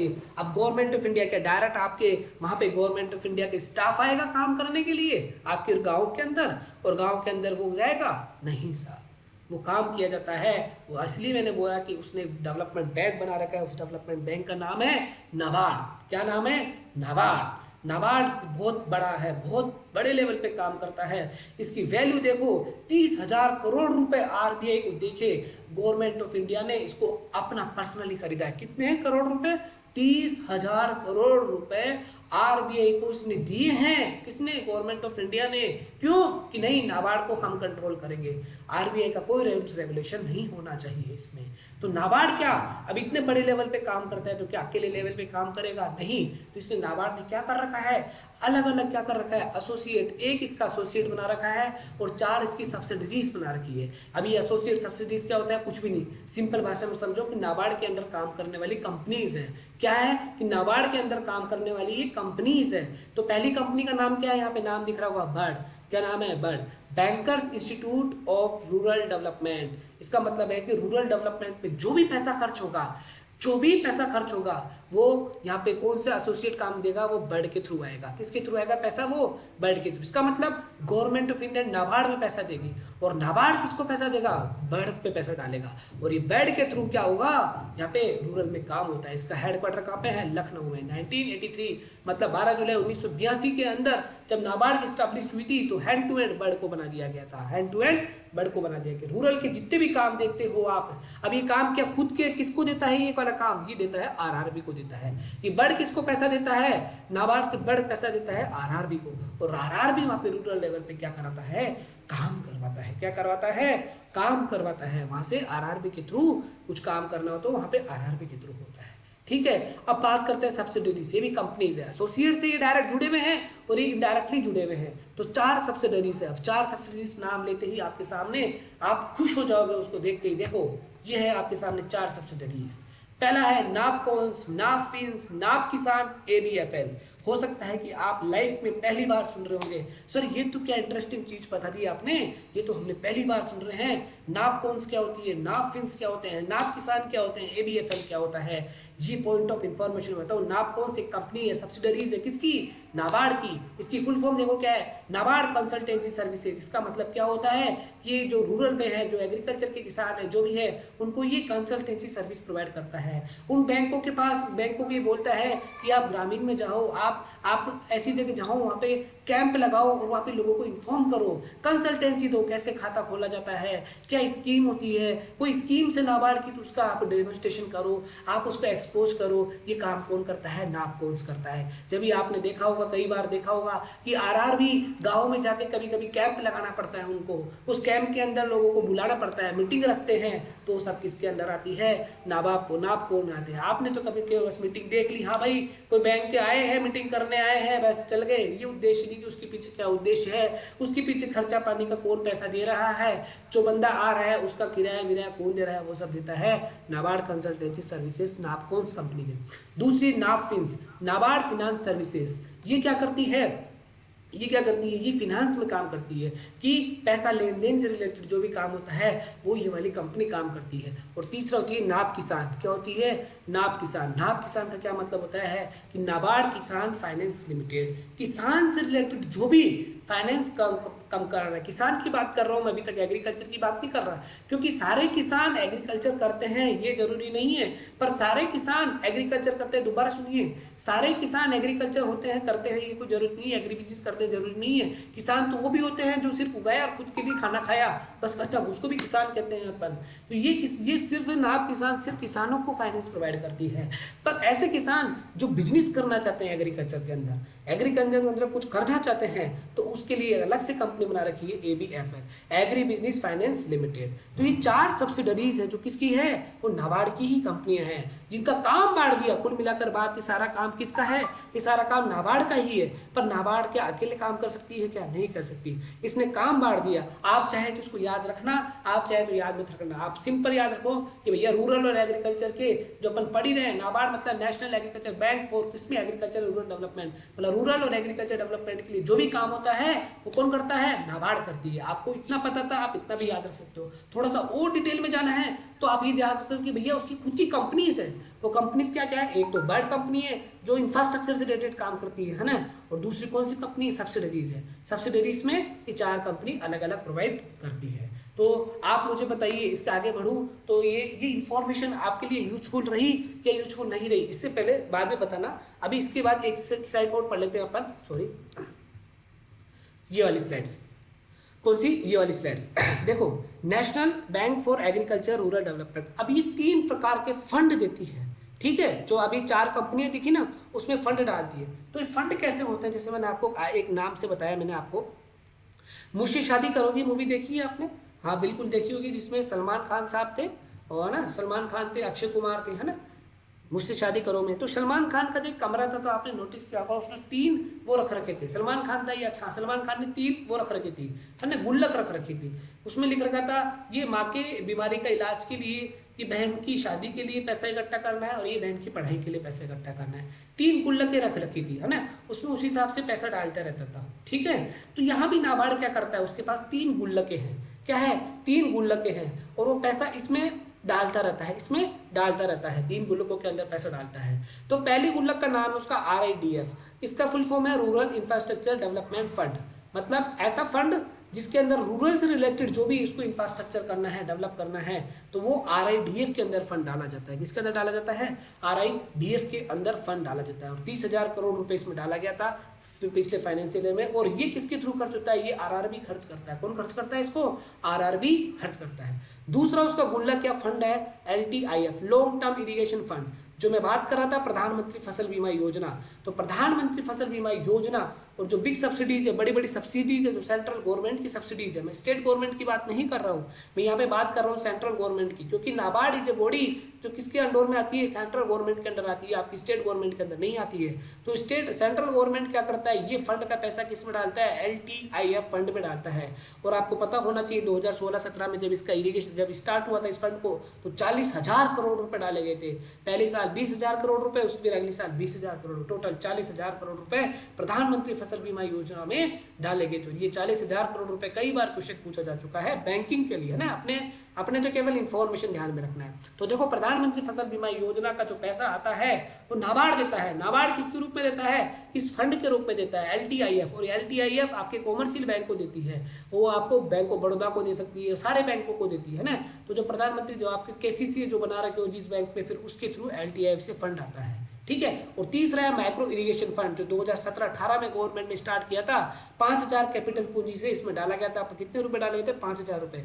और इसकी स्कीम का नाम था पर ड्रॉप मोर क्रॉप, मतलब कि छोटी छोटी जो स्मॉल इरिगेशन की फैसिलिटीज है, जैसे ड्रिप इरिगेशन के लिए, ठीक है, कोई अपने को तालाब बनाना है, फार्म पॉन्ड बनाना है, छोटी छोटी इरिगेशन फैसिलिटीज के लिए, जिसमें पर ड्रॉप का और जिससे क्रॉप का बढ़े, तो उसके लिए जो फंड रिलीज करते हैं वो MIF में करते हैं। इसका मतलब नाबार्ड के पास 3 गुल्लक होती है, वो 3 गुल्लक में अपने अपने पैसे डालता है, और फिर जिस गुल्लक में पैसे डाला है उसके अकॉर्डिंग उसका काम करता है, जिस गुल्लक में पैसे डाला उसके अकॉर्डिंग उसका काम करता है, जिस गुल्लक में उसमें पैसे डाला उसका अकॉर्डिंग काम करता है। तो यहाँ पर आपको एक चीज़, नई चीज़ आपको पता पड़ी है कि आप फ्यूचर में कहीं भी जॉब, किसान को कोई भी स्कीम मिल रही हो, या कोई भी आपको लग रहा हो कि सेंट्रल गवर्नमेंट की कोई भी किसान को स्कीम मिल रही है, तो वो स्कीम किसके थ्रू मिलेगी? अगर वो बड़ा पैसा है, अगर लॉन्ग टर्म की स्कीम है तो LTIF के थ्रू मिलेगी। अगर वो छोटा है, छोटा पैसा है या इरिगेशन से रिलेटेड है, तो वो यहाँ पे MIF फंड के थ्रू मिलती है बैंकों को। क्या ये स्कीम डायरेक्ट किसानों को दी जाती है क्या? बोला नहीं। फिर ये किसको दी जाती है? ये दी जाती है आपकी कॉमर्शियलाइज बैंक को, और फिर कॉमर्शियलाइज बैंक आपको KCC के थ्रू या फिर आपको डायरेक्ट, आपको जो भी खाते खुले थे उसके थ्रू आपको प्रोवाइड करता है। तो ये स्कीम चलता है सेंट्रल गवर्नमेंट का, कि गवर्नमेंट नाबार्ड को फंड देती है, नाबार्ड इसके अंदर फंड डालता है, नाबार्ड फंड देती है तो नाबार्ड में इस गुल्लक में फंड डालती है गवर्नमेंट, और इससे काम फिर आगे चलता है। तो उम्मीद करता हूँ ये बात आपको, नई चीज़ आपको लगी होगी, आपको कोरिलेट की होगी, फ्यूचर में आपके काम आने वाली है, ठीक है। क्योंकि इतनी सी हिंट दिया है मैंने, बाकी आप सारी सारी चीज़ें खुद आप कर लोगे। तो ये यूजफुल है या नहीं है, तो मुझे यस नो बोल दीजिए, उसके बाद अपन आगे बढ़े। भाई यूजफुल है या नहीं है, ज़्यादा डिटेल में मैंने गया नहीं, सिंपल सिंपल मैंने बताया है भाई, यूजफुल है या नहीं है। आगे बढ़े फिर अपन, बताइए।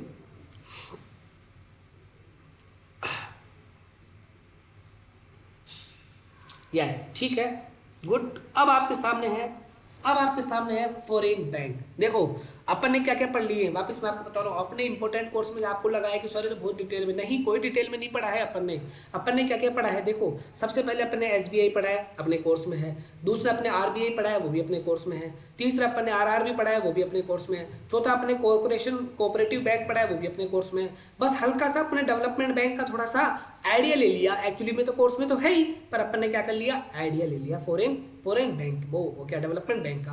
अब फॉरेन बैंक क्या होते हैं, फॉरेन बैंक अपन हल्का सा अपन देख लेते हैं। तो मुझे कोई बताएगा, इस स्लाइड को छुपा देता हूँ, तो मुझे बताएगा कि अपने इंडिया के अंदर कितने फॉरेन बैंक चल रहे हैं। छुपा दो। अपने इंडिया के अंदर कितने फॉरेन बैंक चल रहे हैं? अरे देख लिया मेरे भाई, देख लिया।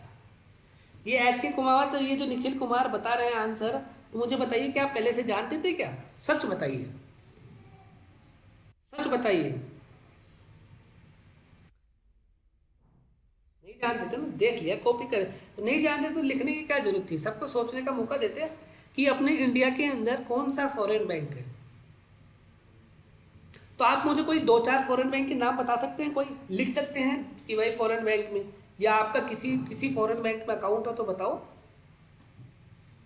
आपका अगर किसी फॉरेन बैंक में अकाउंट हो तो बताओ। सिटी बैंक, यस, तभी मैंने क्वेश्चन पूछा था। आपका किसी ICICI CTI bank, sir madam ICICI bank is not foreign bank. ICICI तो अपना इंडियन बैंक ही है। नहीं पता सर, हाँ नहीं पता वाले भी नहीं लिख सकते हैं, नहीं पता वाले भी नहीं लिख सकते हैं, कोई दिक्कत नहीं है, नहीं पता वाले भी नहीं लिख सकते हैं। DBS बैंक नहीं पता, स्वीटी को भी। HSBC, वेरी गुड, HSBC मैंने पूछा था, सिटी बैंक HSBC 2। तो ठीक है, आज आपको नहीं टेंडरेट chartered bank of, oh very good, bank of America, very good, ठीक है, गुड, वेरी गुड। तो आज आपको देखो यहाँ पर पता पड़ेगा कि अपने इंडिया के अंदर भी फॉरेन बैंक होते हैं क्या। अगर होते हैं तो उनकी क्या टर्म्स एंड क्या पोजीशन होती है। तो मेरा सवाल आपसे ये है, बताइए कि जो फॉरेन बैंक होते हैं इंडिया के अंदर, वो किस कैटेगरी में आते हैं। पहला डेवलपमेंट कैटेगरी बैंक के अंदर आते हैं, दूसरा प्राइवेट बैंक कैटेगरी के अंदर आते हैं, तीसरा पब्लिक बैंक कैटेगरी के अंदर आते हैं, चौथा RRB कैटेगरी के अंदर आते हैं, पांचवा कोऑपरेटिव बैंक कैटेगरी के अंदर आते हैं, छठा कॉमर्शियल बैंक कैटेगरी के अंदर आते हैं, सातवां, बस बहुत है। जितने भी फॉरेन बैंक है यहाँ पर किस कैटेगरी के अंदर आते हैं, बताइए। कि डेवलपमेंट के कैटेगरी के अंदर है, कोऑपरेटिव कैटेगरी के अंदर है, RRB कैटेगरी के अंदर है, एसबीआई के अंडर है या फिर कॉमर्शियल बैंक के अंदर है? एसबीआई तो खुद ही कॉमर्शियल बैंक है। किस कैटेगरी के अंदर है? Confusion confusion confusion confusion. Anuradha का आंसर दिया है कॉमर्शियल बैंक। गुड। नहीं पता, जिसको नहीं पता वो नहीं पता भी लिख सकता है, कोई दिक्कत नहीं है। नहीं पता वाले नहीं पता भी लिख सकते हैं, कोई दिक्कत नहीं है। नहीं पता वाले नहीं पता भी लिख सकते हैं। कॉमर्शियल बैंक आपका आंसर आ रहा है, कोई दिक्कत नहीं। Good, very good, very good. ठीक है, चलिए आज अपन पता करते हैं कि कॉमर्शियल बैंक क्या होते हैं, सॉरी फॉरेन बैंक क्या होते हैं। तो पेश है आपके सामने फॉरेन बैंक। तो देखिए ये है फॉरेन बैंक, ठीक है। तो ये है आपके सामने फॉरेन बैंक। तो foreign bank is type of international bank. सबको पता है इंटरनेशनल बैंक होता है। इनका हेडक्वार्टर कहाँ होता है? डिफरेंट कंट्री में होता है, ठीक है। पर यहाँ पर क्या होती है? इंडिया में ब्रांचेस होती है। आप सबको पता है फॉरेन बैंक के हेडक्वार्टर बाहर ही रहेंगे, पर इंडिया के अंदर क्या रहती है? ब्रांचेस रहती है। जैसे अपने एसबीआई बैंक है, बैंक ऑफ बड़ौदा बैंक है, पीएनबी बैंक है, ये कैसी बैंक है? इंडिया में है हेडक्वार्टर इनके, पर इनकी ब्रांचेस क्या बाहर भी है क्या? फॉरेन में भी है क्या? बिल्कुल है, अमेरिका में भी है, इंग्लैंड में भी है। आप जहाँ जाओगे वहाँ पे इसको आपके एसबीआई बैंक आपको मिलेगा, ठीक है। तो foreign bank obligate follow the regulation both the home and host countries. ये क्या करते हैं? देखो यहाँ पे रेगुलेशन को फॉलो करते हैं। कौन कौन सी? जहाँ पर इनका हेडक्वार्टर है, मतलब खुद की देश की भी फॉलो करते हैं, और जहाँ पर इनको आना है ब्रांच खोलनी है उसकी भी रूल्स रेगुलेशन को ही फॉलो करना पड़ता है। एज ऑफ नाउ, आज की तारीख में बात करें 14 जुलाई 2020, 46 फॉरेन बैंक अपने अब तक इंडिया में ऑपरेट चल रहे हैं, मतलब कंटिन्यू चल रहे हैं एज पर आरबीआई के गाइडलाइन के अकॉर्डिंग, है ना। उनको वही बैंकिंग रेगुलेशन एक्ट ही पे ही काम करना होता है, ठीक है ना। अब देखो यहाँ पे क्या करते हैं, international banks are operational in India either as a branch mode और होली ऑन सब्सिडरी मोड। इसका मतलब क्या होता है? इसका मतलब होता है कि या तो वो डायरेक्ट ब्रांच मोड खोल सकता है, या फिर वो होली ऑन सब्सिडरी का मतलब वो खुद नहीं खोले, किसी दूसरे बैंक को पैसा दे और फिर वहाँ से वो काम करे, है ना। इसका मतलब ये होता है। अपने को इतनी इन्फॉर्मेशन रखनी, अपने को सिर्फ ध्यान रखना 46 बैंक है। 46 बैंक में से अपने इंटरनेशनल बैंक होते हैं, इनके हेडक्वार्टर दूसरे कंट्री में होते हैं, और यहाँ पे क्या करते हैं? यहाँ पे अपने इंडिया में ब्रांचेस खोलते हैं, ठीक है। ये फॉरेन बैंक का हो गया। अब आपको इंटरेस्टिंग आपको लगने वाला, आप बेसब्री से इंतजार कर रहे होंगे, सर हमको नाम जानने हैं, हमको नाम जानने हैं कि फॉरेन बैंक के कौन कौन से नाम है। आप तो सिर्फ सिटी बैंक आपने सुना है, आपने ये तो आज पता पड़ा है। मैं ईमानदारी से कहता हूँ, आज के पहले क्या सिटी बैंक जानते थे क्या? सिटी बैंक आपने देखा होगा खूब, पर इग्नोर कर दिया आज तक। ये कभी जानने की कोशिश नहीं की कि सिटी बैंक यार क्या फॉरेन का बैंक है। मैं पूछ लूँ कौन सी कंट्री का बैंक है तो पसीने आ जाएंगे अभी आपको। तो कोई नहीं, बेसब्री से इंतजार आपका खत्म करता हूँ और आपके सामने पेश करता हूँ अपने देश में टॉप 10 फॉरेन बैंक। वापिस पेश है आपके सामने देश के टॉप 10 फॉरेन बैंक। ये रहे आपके सामने,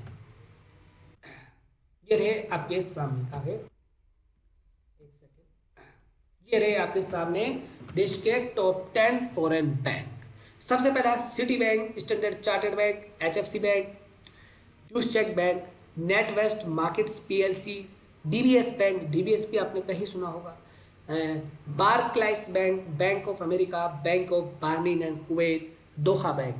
ये टॉप 10 बैंक है अपने इंडिया के अंदर, जो 46 में से टॉप 10 की कैटेगरी के अंदर आते हैं।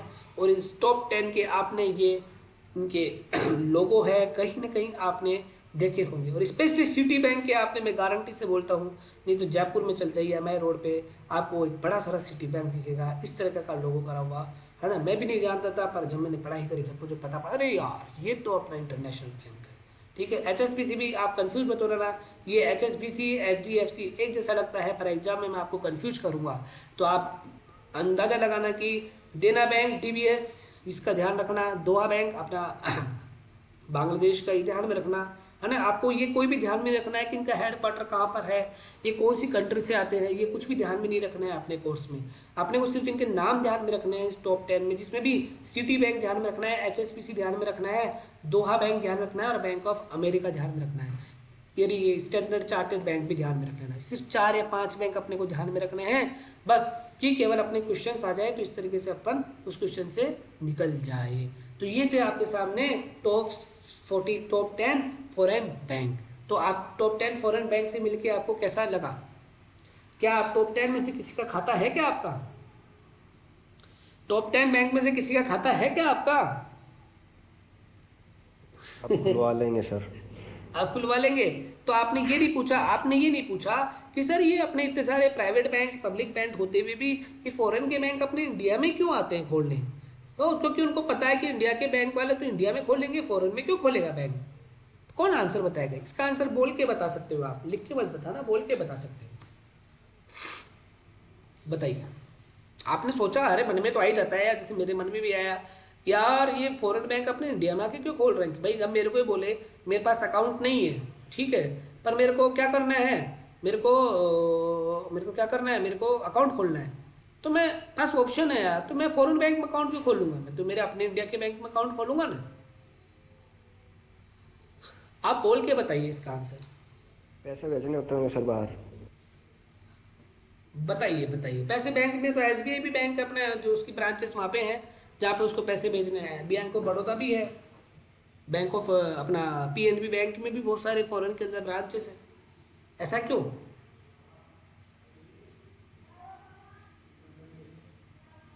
सर फॉरेन वाले बैंक इंफॉर्मेशन नहीं देते हैं ब्लैक ब्लैक मनी की। ये कहाँ से आ गए? नहीं नहीं, आरबीआई के अकॉर्डिंग काम कर रहे हैं सर ये सारे, ऐसा कुछ नहीं।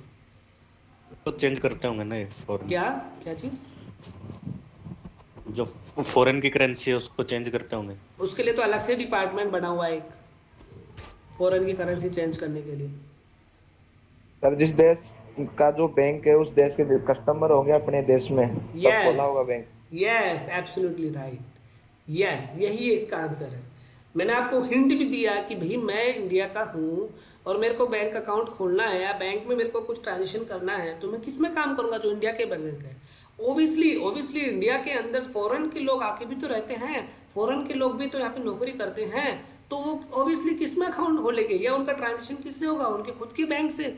तो सेम जैसे एसबीआई दूसरे में जाके ब्रांचेस खोल रहा है, तो वो भी तो अपने इंडिया में आके ब्रांचेस खोल दिए, तो वही तो ब्रांचेस हैं। और दूसरा ग्लोबलाइजेशन करने के लिए, क्यों? अगर किसी को व्यापार करना है, ट्रेड करना है उसको, तो भाई डायरेक्ट अपने बैंक से अकाउंट से पैसे निकालेगा ना, वो क्यों दूसरे में ट्रांसफर करेगा? क्यों करेगा वो? उसको अगर बिजनेस करना है, कोई बाहर का जैसे अमेरिका का आके इंडिया में बिजनेस करना चाहता है, तो अगर सिटी बैंक में उसका पैसा है तो डायरेक्ट कैसे सिटी बैंक से पैसा निकालो भाई, जो भी करेंसी उसका मूल्य लगता है, जो भी डिपार्टमेंट है उसका चेंज करके। क्यों वो ट्रांसफर का अलग से दूसरे में इंडिया वाले बैंक में ट्रांसफर करेगा फिर वापस निकालेगा, है ना? तो वो चार्जेस बचाने के लिए। तो ये इसका आंसर था, बिल्कुल सही आंसर दिया आपने, ठीक है, आपको पता पड़ गया होगा। गुड। उसके बाद देखो अपन बात करते हैं, तो ये फॉरेन बैंक देख के आपको कैसा महसूस हुआ बताइए? फॉरेन बैंक देख के आपको सपने बड़े हुए क्या कि नहीं यार मेरा भी फॉरेन बैंक में अकाउंट होना चाहिए, मैं भी घूमने जाऊँ यार? बट सर एटलीस्ट कितने इंडियन बैंक है जिनके दूसरे देशों में ब्रांच हैं, जैसे देखो एसबीआई, बीओबी के अलावा और कौन कौन? भाई देखो ये लिस्ट तो पता नहीं है, पर मैं 3 बैंक जानता हूँ। एसबीआई सबसे बड़ा बैंक है, उसके बाद पीएनबी है, उसके बाद बीओबी है सेकंड, उसके बाद पीएनबी है, जिनकी ब्रांचेस अपने फॉरेन में बहुत ज़्यादा है। उसके अलावा बहुत सारे बैंक्स हैं, है ना, बहुत प्राइवेट। आईसीआईसीआई बैंक है खुद अपने आप में, एक्सिस बैंक है, प्राइवेट बैंक के तो सारे बाहर ही, है ना, पर उसकी एटलीस्ट एग्जैक्ट लिस्ट नहीं है, जैसे 46 लिस्ट है ना, वो लिस्ट भी अगर आपको चाहिए तो मैं ऐड कर दूंगा ना, वो देखनी पड़ेगी। पर अपने फॉरेन की बात करें तो 46 बैंक है इंडिया के अंदर काम करते हैं। और ओबियसली बात है, फॉरेन में आप अपना अकाउंट जाओगे तो नॉर्मली एसबीआई का अकाउंट आपके पास होना ही चाहिए, क्योंकि एसबीआई का बहुत ज़रूरी होता है, स्टेट बैंक ऑफ इंडिया। और दूसरा इसकी ब्रांचेस भी आपको ज़्यादा मिलती है फॉरेन कंट्रीज़ में, ठीक है। तो कैसा लगा आपको इन फॉरेन बैंक से मिलकर? कभी इनके ऑफिस में जाओ सर, ऑफिस में जाके देखो कि इसमें कौन से आदमी काम कर रहे हैं, कि इंडिया के लोग काम कर रहे हैं या फॉरेन के लोग काम कर रहे हैं। आप ये तो थोड़ा सा अपने क्या बोलते हैं एंथुसियास्टिक बन सकते हो कि भाई बताओ, ये बैंक के ऑफिस जब इंडिया के अंदर है तो इन बैंक के अंदर एंटर तो करके देखो, वो भगा थोड़ी देंगे आपको, excuse me get out from here because you are not in open my account, ऐसा थोड़ी बोलेंगे। कम से कम जाके देखो तो सही sir, is it opportunity for us कि हम बैंकिंग की तैयारी कर रहे हैं, कि हमारे लिए भी अपॉर्चुनिटी है क्या इनमें जाने की? यस ऑब्वियसली, क्यों नहीं है? चेक करिए ना, कभी आपके आसपास सिटी, बड़ी सिटी के अंदर अगर आपको ये बैंक दिखते हैं, स्पेशली अहमदाबाद में जाओगे तो अहमदाबाद में मैं 2 साल रहा हूँ, तो इन बैंकों के मेरे डेली दर्शन करके जाता था मैं, ठीक है। तो अहमदाबाद में तो ज़बरदस्त, बॉम्बे बड़ी बड़ी सिटी, जयपुर में भी आप एमआई रोड में जाना तो आपको 3 बैंक दिख जाएंगे ये वाले एमआई रोड के उसमें, है ना। तो बड़ी बड़ी सिटीज़ में जाओ तो इनमें जाना है, एंटर करके देखना कि इसमें कौन से लोग बैठे हैं, फॉरेन के लोग बैठे हैं या अपने इंडिया के लोग बैठे हैं, है ना, खुद ही आप एवेल्युएट करना। तो कैसा लगा आपको? आपको फॉरेन बैंक से अच्छा मिल लगा सर। गए फॉरेन बैंक से मिल गए, ठीक है ना। तो ये फॉरेन बैंक की इन्फॉर्मेशन थी, कुछ भी आगे रखना केवल नॉलेज ऑफ इन्फॉर्मेशन कि सिटी बैंक, एचएसबीसी बैंक है ना, DBS, bank of America, Doha, standard chartered bank, ये किससे है, फॉरेन बैंक की कैटेगरी में आते हैं। तो यहाँ पर क्या खुले हैं, बस आपको पता ही है क्यों खुले हैं, क्योंकि भैया यहाँ पे भी इनको जरूरत पड़ती है इनके लोगों की। अपने लोग को भी अगर अपन को करना है डायरेक्ट, फॉरेन का कोई आता है यहाँ पे इंडिया के अंदर, तो उसके लिए भी तो बेनिफिट है। तो इस तरह से आपको बैंक मिल गए। कितने बैंक है, 46 बैंक है, ठीक है। फॉरेन बैंक क्या करते हैं भैया, इंटरनेशनल बैंक होते हैं। उसके बाद बात करते हैं बहुत अच्छे सिस्टम की। चलिए अब आपको ले चलते हैं हम नई स्लाइड्स पे, बहुत इंपॉर्टेंट स्लाइड्स। हाँ जी, ये अपन ने पढ़ लिया था। उसके पहले अपन फॉरेन बैंक अपन ने पढ़ लिया, फॉरेन बैंक अपन ने पढ़ लिया, ठीक है। अब अपन पढ़ेंगे lead bank scheme. Lead bank scheme, हल्का सा नाम ध्यान में रखना है, कुछ भी ध्यान में नहीं रखना, कोई इंपॉर्टेंट नहीं है भाई। 1969 में एक नारीमन कमेटी बैठी थी, S Nariman committee, S Nariman थे, उसने कमेटी बिठाई थी। गवर्नमेंट ने काम दिया था कि आप ये चेक करके बताओ कि जो रूरल में जो बैंक खुले हैं, मतलब जो रूरल में काम कैसा चल रहा है ना। तो उसने बोला कि रूरल में तो काम ही नहीं चल रहा है, बिल्कुल भी काम नहीं चल रहा है। और तो उसने बोला कि भैया कम से कम टारगेट एरिया अप्रोच अपना होना चाहिए, ठीक है। इसलिए फिर 1975 के अंदर आरआरबी की इस्टेब्लिश करने का आइडिया पक्का हो गया। कुछ भी ध्यान में, लीड बैंक स्कीम आई थी, इसका मतलब ये था कि एक बैंक क्या करे, जो भी आसपास के जो बैंक है, तो उनमें से जो मेजर बैंक है वो बाकी बैंकों को मिलकर लोगों को कंसल्टेंसी सर्विस प्रोवाइड करे, मतलब लोगों को जागरूक करे, अरे बैंक में आओ, बैंक में आओ। वो तो अपन अब जानने लगे हैं। आप खुद ही सोचिए कि आपने मम्मी पापा का अकाउंट कब खुला है, ठीक है। आप खुद एनालिसिस करोगे तो ऑब्वियसली बात है 2000 या फिर 1990 के बाद, या बात कर लो अपने दादाजी या मेरे दादाजी की बात करो, मेरे दादाजी का बैंक में अकाउंट था क्या, नहीं था, है ना। तो फिर इसका मतलब 1969 की बात चल रही, तो 1969 में तो लोगों को जागरूक करना था, अरे भाई बैंक जैसी कुछ चीज़ है, जागरूक करो, तो वो चीज़ थी, है ना। उसके बाद 1975 में आरआरबी आ ही गया था, है ना। तो ये लीड बैंक स्कीम एक हल्का सा है। उसके बाद आता है सबसे इंपॉर्टेंट, जो मैं आपको बता रहा था, प्राइवेटी सेक्टर लैंडिंग, पीएसएल। मैं आपको बता रहा था ना, पाकिस्तान सुपर लीग, आईपीएल चलता है, वैसे उसी प्रकार पाकिस्तान में एक लीग चलता है, पाकिस्तान सुपर लीग।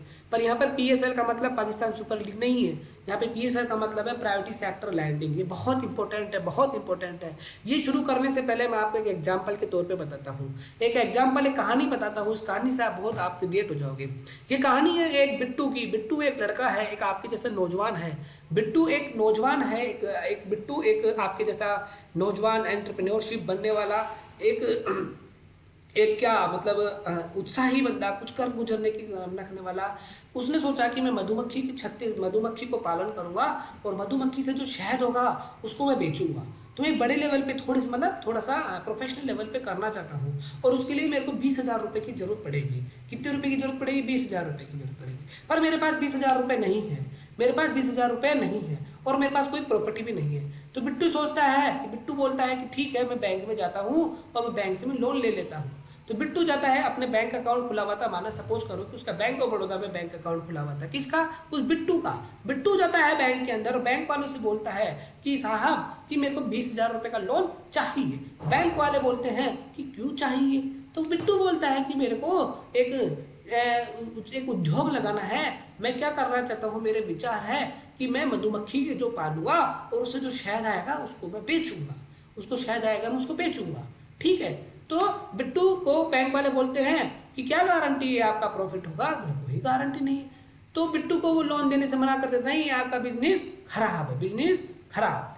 आप वो उसको भगा देता है कि नहीं मिलेगा लोन, नहीं मिलेगा वो, नहीं मिलेगा। बिट्टू घर आके रोता है। जब वो बिट्टू घर पे आके रो रहा था तो उसकी बहन थी, बहन उसकी बहुत समझदार होती है। Girls are always smart, girls का माइंड ऑलवेज स्मार्ट होता है, उनका रिटर्न एबिलिटी बहुत अच्छी होती है ना, वो अच्छे डिसीजन लेने वाली होती है। तो उसकी बहन थी, उस बहन का नाम क्या था, उस बहन का नाम था, बिट्टू की बहन कौन हुई, बिट्टुई, मान बिट्टुई, उसकी मान लो बिट्टुई मान लो आप, या कुछ भी नाम मान लो आप। बिट्टू की बहन मान लो लक्ष्मी हुई, ठीक है। लक्ष्मी उस बहन का नाम था। लक्ष्मी बिट्टू से बताता है कि मैंने ऐसा ऐसा कर रहा था, मैं बैंक वालों के पास गया, बैंक वालों ने मुझे मना कर दिया पैसे के लिए। लक्ष्मी बोली ऐसी बात है, ऐसी बात है, बैंक वालों ने मना कर दिया, तू चल बिट्टू मेरे साथ। उस बैंक वालों ने बता क्या, तू चल बिट्टू मेरे पास। आपको पता ही है जब महिला के अंदर ऐसी ताकत आती है तो उसका सामना कोई नहीं कर सकता। लक्ष्मी अपने भाई बिट्टू को लेके बैंक में जाती है, बैंक ऑफ बड़ौदा से। बिट्टू से पूछती है कौन सा एम्प्लॉय था जो तेरे को मना किया था? नहीं ये था। उस एम्प्लॉय से पूछती है कि बिट्टू आपके पास आया था क्या? बोला हाँ आया था। इसने क्या मांगा था? इसने लोन मांगा था। कितने का मांगा था? 20,000 रुपए का मांगा था। किस लिए मांगा था? कि ये धंधा करना चाहता था। आपने दिया नहीं दिया? बोला नहीं दिया। बोला क्यों नहीं दिया? बोला कि हमको लगा कि धंधा डूब जाएगा। तो लक्ष्मी का जवाब सुनिए। लक्ष्मी सिर्फ एक शब्द बोलती है, उस एक शब्द को बोलते ही बिना कुछ सुने बैंक वाले उसको बिट्टू को 20,000 रुपए दे देते हैं। 20,000 रुपए उसको दे देते हैं। वो एक शब्द क्या था? वो एक शब्द सस्पेंस है। वो एक शब्द आपको बताना होगा कि वो एक शब्द लक्ष्मी ने क्या कहा बैंक वालों से, कि वो बिट्टू को 20,000 रुपए का लोन दे दिए बिना शर्त के, बिना कुछ के। तो एक शब्द मैं चाहता हूं आप मेरे को लिख के बताओ, इस कहानी में लक्ष्मी ने बैंक वालों से क्या कहा? फटाफट से एक शब्द लिख के बताइए। कहानी सुनी तो थी, ऐसा तो बताओ।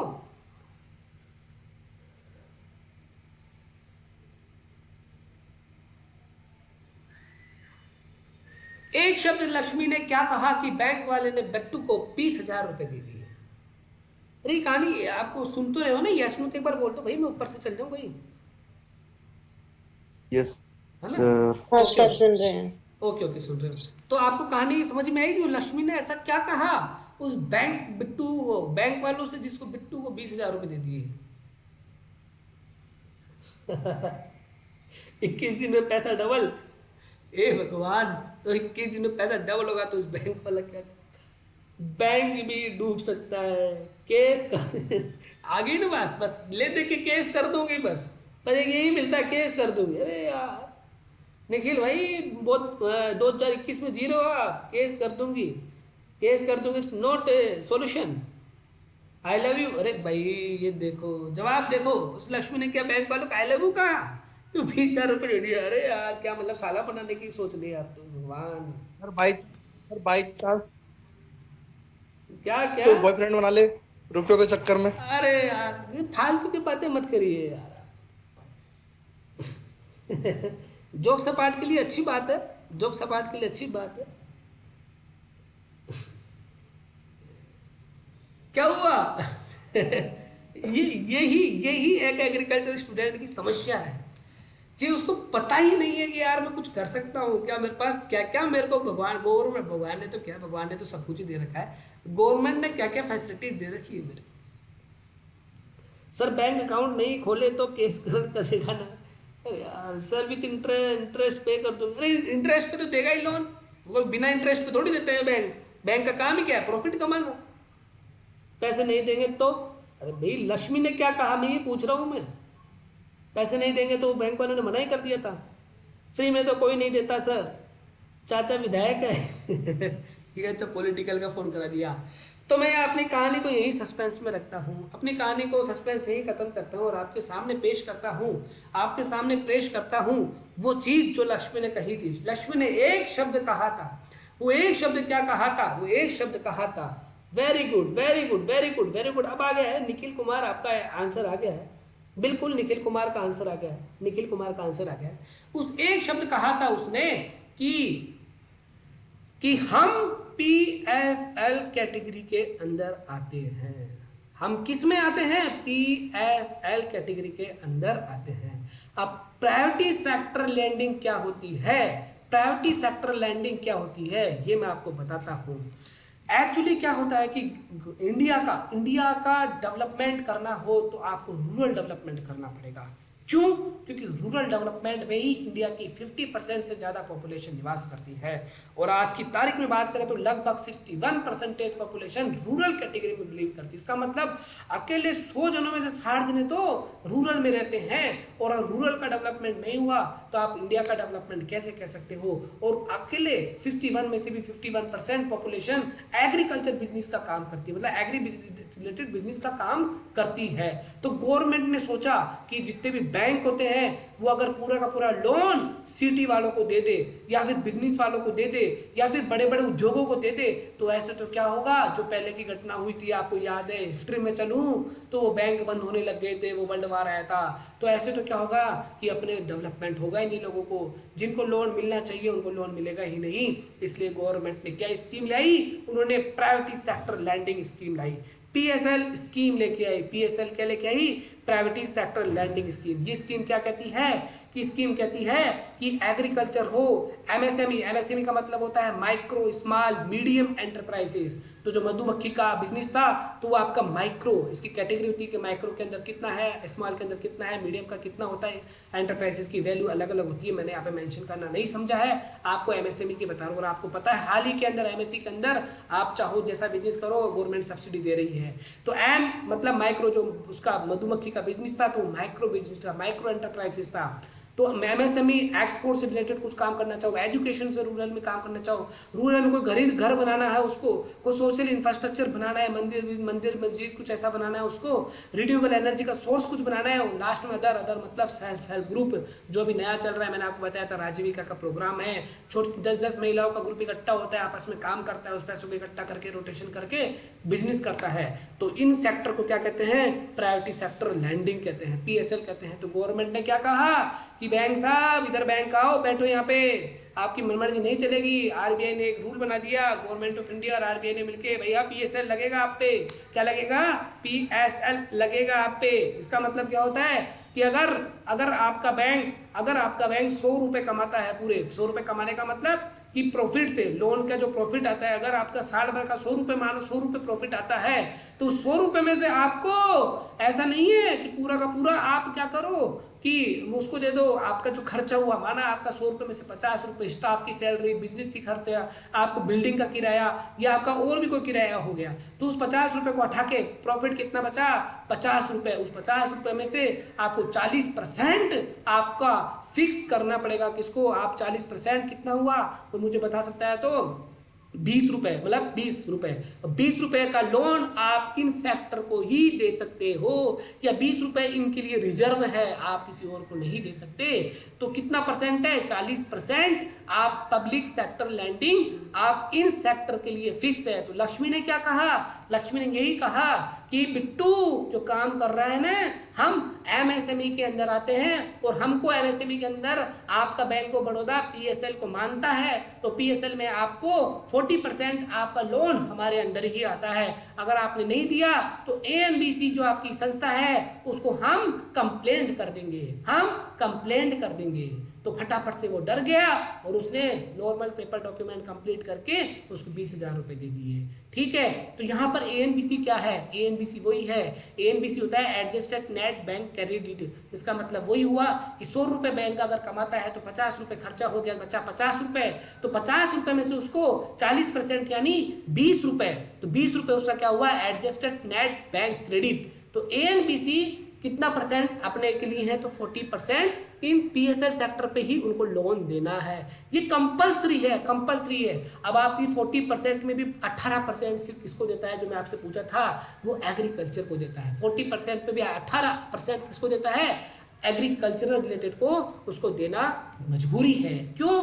क्योंकि सबका विकास हो, सबका साथ हो। अगर इनका विकास नहीं किया तो ये तो पिछड़ जाएंगे। इसलिए आपको ध्यान रखना कि हर एक बैंक का ANBC होता है, वो ANBC कितना परसेंट उसको PSL में खर्च करना पड़ेगा, उसका 40% PSL में खर्च करना पड़ेगा। ये नई चीज़ मुझे पता है, आपको आज पता पड़ी होगी।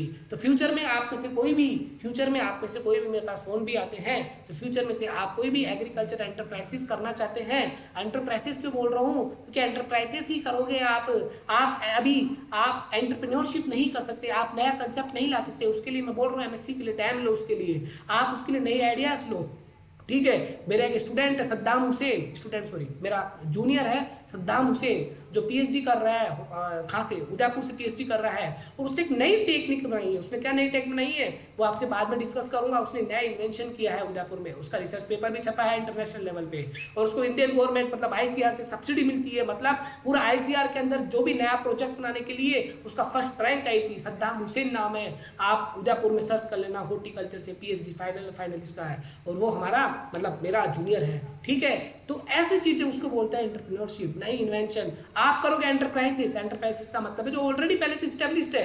जैसे आप वर्मी कंपोस्ट का धंधा खोलना चाहते हो, कोई सीड इनपुट की दुकान खोलना चाहते हो सकता है आप जो आपका प्रोसेसिंग है, आलू है तो चिप्स बनाना चाहते हो, आप ग्राउंडनट है, ग्राउंडनट का आपको तेल करके उसको पैकिंग करके आप उसको बेचना चाहते हो, आप नए नए कुछ आप इन्वेंशन धंधे करना चाहते हो, तो उसको बोलते हैं एंटरप्राइजेस। और उस एंटरप्राइजेस करने के लिए गवर्नमेंट ने आपको क्या कर रखा है कि आप करिए, आप छोटे छोटे लेवल पे करिए, हम आपको सपोर्ट करते हैं, हम आपके लिए पैसा लगाते हैं। और उसमें आपको पता है अभी एमएसएमई में खूब पैसा लगाया है। तो आप में से कोई भी भाई बंधु या आप में से कोई भी जो दूर दराज के रूरल डेवलपमेंट के लोग हैं और आप छोटे छोटे काम करवाना चाहते हो तो आप करवाइए, क्योंकि मैं भी करवाता हूँ, मैं करवा रहा हूँ, उसके बेस पर ही आपको एडवाइस दे रहा हूँ। ठीक है, तो ये छोटी छोटी चीजें हैं, आप करवा सकते हैं और इस चीज का फायदा ले सकते हैं। ठीक है, ये होता है अपने एग्रीकल्चर रिलेटेड का। ठीक है, और एएनबीसी एक टर्म है, बैंकिंग टर्म है।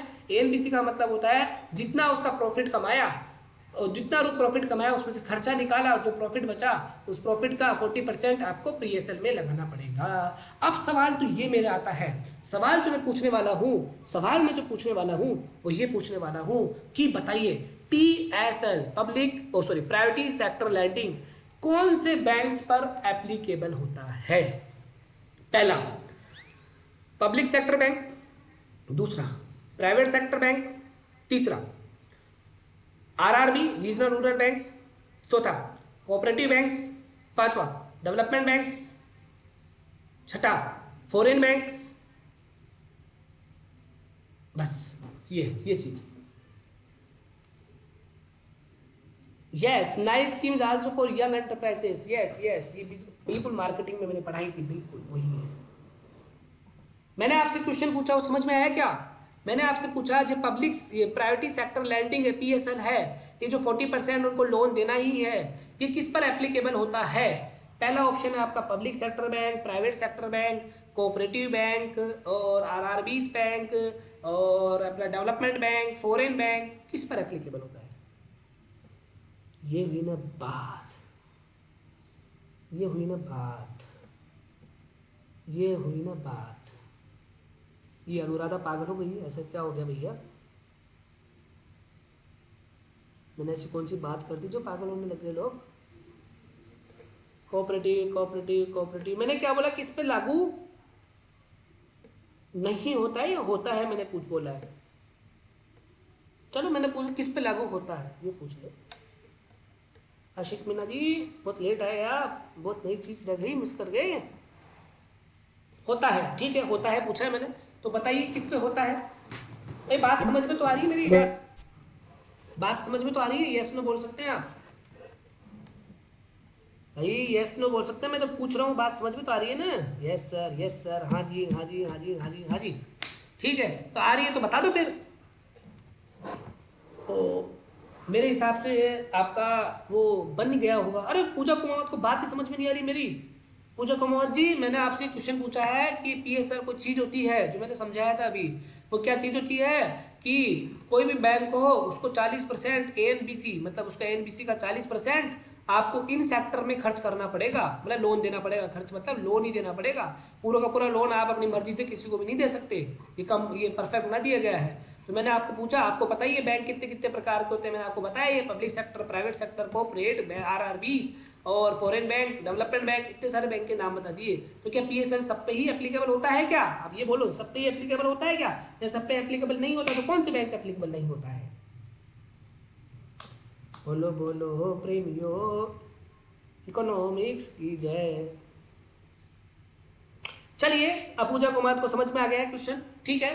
तो अब अपन इसको आपके सामने डिस्क्लोज करता हूं। आपकी जो उत्साह है, जो आपका जानने के प्रति जिज्ञासा, उसको मैं सामने लाता हूं। और ये रहा उसका आंसर, ये रहा उसका आंसर। 3 कैटेगरी के अंदर मैंने डिवाइड कर दिया है। कॉमर्शियल बैंक का एग्जाम्पल है पब्लिक सेक्टर बैंक भी इसमें आते हैं, प्राइवेट सेक्टर बैंक भी इसमें आते हैं, आरआरबी भी इसमें आते हैं, फॉरेन बैंक भी इसमें आते हैं। कॉमर्शियल बैंक का मतलब क्या होता है? ऐसे बैंक जो प्रॉफिट पे काम करते हैं, ऐसे बैंक जो प्रॉफिट पे काम करते हैं, जिनका काम है प्रॉफिट कमाना, प्रॉफिट कमाना, प्रॉफिट कमाना, प्रॉफिट कमाना, तो वो बैंक क्या कहलाते हैं? कॉमर्स का मतलब होता है बिजनेस का मतलब होता है प्रॉफिट क्या होता है? प्रॉफिट क्या होता है? प्रॉफिट होता है। तो ऐसे बैंक ऐसे बैंक जो किस पे आते हैं, जो कॉमर्स का मतलब होता है बिजनेस, बिजनेस का मतलब होता है प्रॉफिट, तो ये सारे क्या कहलाते हैं, कॉमर्शियल बैंक कहलाते हैं। दूसरी बात करते हैं कोऑपरेटिव बैंक, मैंने बता दिया था cooperative bank one for all for each, मतलब ऐसे बैंक जो आपस में मिलजुल के काम करते हैं, स्टेट पे होते हैं, डिस्ट्रिक्ट होता है, सेंट्रल होता है, फिर टैक्स होते हैं, तीन कैटेगरी के अंदर 3 टायर में काम करते हैं। और तीसरा डेवलपमेंट बैंक, तीसरी कैटेगरी अपन ने कर दी डेवलपमेंट बैंक, जिसमें नाबार्ड हो गया, सिडबी हो गया, एनएचबी हो गया, है ना, आईडीएफसी हो गया और एक्सिम हो गया, सॉरी आईडीएफसी नहीं आईडीबीआई ठीक है। तो ये सारे के सारे क्या हो गए, डेवलपमेंट बैंक हो गए, ये क्या हो गए, कॉमर्शियल बैंक हो गए, कोऑपरेटिव बैंक हो गए, ठीक है। तो अब मेरा क्वेश्चन आप वापस सुन लीजिए कि जो पीएसएल मैंने बताया था, प्रायोरिटी स्कीम लैंडिंग, किस में एप्लीकेबल होती है, इन तीनों में से होती है, तीनों में ही होती है, या फिर 3 में से 2 में होती है, या फिर तीनों में ही नहीं होती है, आप मुझे बता दीजिए।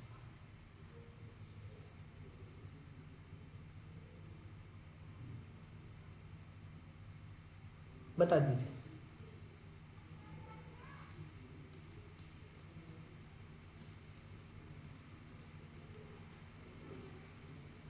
कॉमर्शियल डेवलपमेंट बैंक पर नहीं होता है, डेवलपमेंट बैंक पर नहीं होता है, commercial bank, cooperative bank, commercial bank.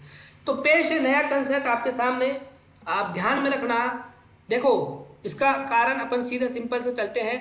भाई डेवलपमेंट बैंक क्या में अपना अकाउंट है क्या, मुझे बताओ। डेवलपमेंट बैंक क्या पब्लिक से डील करता है क्या, क्या डेवलपमेंट बैंक किसी को लोन देता है क्या, तो डेवलपमेंट बैंक किसी को कुछ मतलब ही नहीं रखता। तो पीएसएल जो प्रायोरिटी स्कीम लैंडिंग इस पे लागू ही नहीं होती है, इनका कोई लेना देना ही नहीं है, डेवलपमेंट बैंक का कोई लेना देना नहीं है। दूसरा कोऑपरेटिव बैंक तो वैसे ही रूरल डेवलपमेंट के लिए काम करते हैं, स्पेशली रूरल डेवलपमेंट के लिए ही बहुत ज़्यादा काम करते हैं, तो इन पे जबरदस्ती दबाव बनाना सही नहीं है, तो इस पे भी पीएसएल स्कीम लागू नहीं होती है।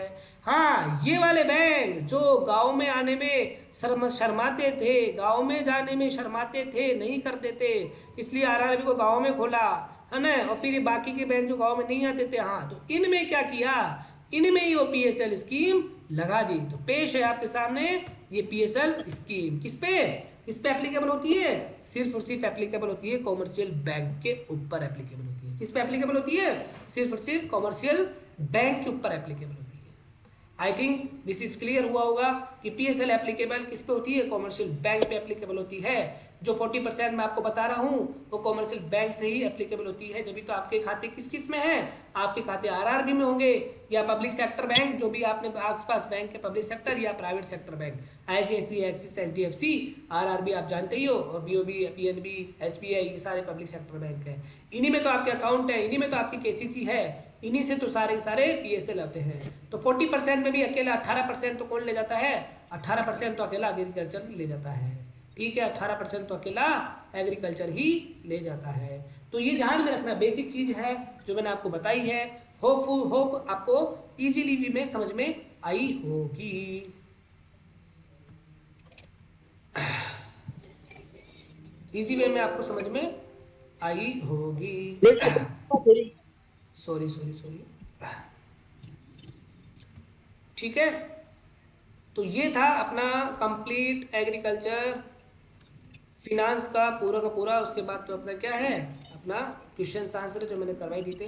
अब मैं जो क्वेश्चन मैंने पूछा था वो देखो, मैंने क्या क्या क्वेश्चन पूछे थे वो आपको मैं बोल देता हूँ। मैंने आपसे पूछा था सिटी बैंक, तो आपका आंसर था, आपका आंसर आप प्राइवेट बोल रहे थे, कोई पब्लिक बोल रहे थे। सिटी बैंक किसका एग्जाम्पल है, एक कॉमर्शियल बैंक का एग्जाम्पल है, पर कॉमर्शियल बैंक भी कौन सा, फॉरेन कॉमर्शियल बैंक का एग्जाम्पल है। फिर मैंने एचएसबीसी पूछा था, एचएसबीसी भी कॉमर्शियल बैंक पर कौन सा, फॉरेन बैंक का एग्जाम्पल है। फिर मैंने आपसे पूछा था कि बताइए एनबीसी का रूल्स किस पे लागू होता है, तो आपको मैंने 4-5 ऑप्शन दिए थे, तो उसमें से पब्लिक सेक्टर, प्राइवेट सेक्टर उसके आंसर थे। फिर मैंने आपसे पूछा था पीएसएल किस पे लागू होता है, तो पीएसएल किस पे लागू होता है, पीएसएल मैंने आपको बोला था इस पे लागू होता है, किस पे, अरे कहाँ गया, आजा, पीएसएल इस पे, कॉमर्शियल बैंक, तो उसके ऑप्शन आपको चूज करने पड़ेंगे, इस पे लागू होता है, ठीक है। ये छोटे छोटे क्वेश्चन पूछे थे, बाकी क्वेश्चन आप बैंक में देखोगे अच्छे लेवल के, और आपके एग्जाम में शानदार लेवल के एग्जाम पे आएंगे। तो उम्मीद करता हूँ कि ये बताइए आज की क्लास आपको कैसी लगी, कैसी प्राइवेट समझ में आई। ये आगे पूरा शेड्यूल हो गया, bank, commercial bank, regional bank, ये शेड्यूल भी आपको बता देता हूँ पूरा का पूरा, कि बैंक के अंदर कॉमर्शियल बैंक, आरआरबीस हो गए, आरआरबी भी कॉमर्शियल में आते हैं, cooperative banks, schedule, non schedule, schedule में Indian banks, foreign bank, Indian में पब्लिक प्राइवेट, फिर ये सारे सारे अपने आगे, ठीक है। बेसिक्स है, कोई दिक्कत नहीं है।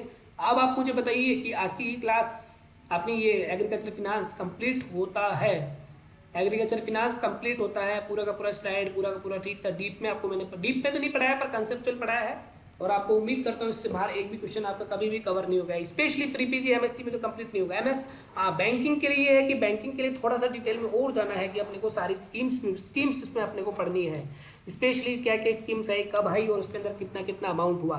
बैंक के अंदर ये पूछा जाता है कौन कितना अमाउंट, कितनी स्कीम्स, क्या उद्देश्य था। अब प्री पीजी के अंदर आई थिंक ये सब कंप्लीट है। तो मुझे बताइए, बिट्टू दीदी इज वेरी वेरी समझदार। हाँ, बिट्टू की दीदी वेरी वेरी समझदार थी, बिल्कुल, जब तो उसने देखो। Thanks for so effective class. Bittu दी की स्टोरी में मजा आ गया सर। बिट्टू दी की स्टोरी तो आती है, कोशिश करना डेली एक नई नई स्टोरी लेके आऊँ आपके लिए। We all should have sister like Bittu di. Yes, हम सब की सिस्टर बिट्टू दी की जैसी होनी चाहिए। वैसे भी सिस्टर सबकी समझदार ही होती है। अगर बड़ी सिस्टर है तो आप नोट कर लेना, बड़ी सिस्टर हमेशा समझदार होती है, छोटी सिस्टर प्यारी होती है, बड़ी सिस्टर समझदार होती है ना। तो बताइए आज की क्लास का कैसा रहा रेस्पॉन्स। अब टेस्ट ले लिया जाए आपका।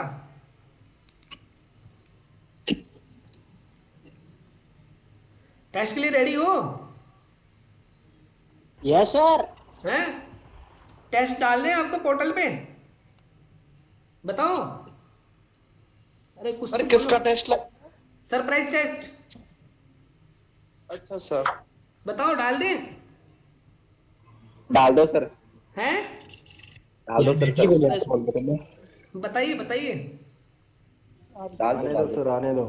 आने दो। सर। अभी तो सर रुको आप। हैं? अरे सर अभी कहाँ, अभी ताऊ आ रहा है। ताऊ कौन? ताऊ कौन? ताऊ ताऊते तूफान आ रहा है सर।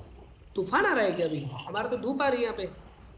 चलो मुझे बताओ। अरे चलो कोई नहीं, अपने ये बताओ कि इफेक्टिव मेहनत काम आई नहीं आई आपके अपने एग्रीकल्चर मार्केट? हाँ सर।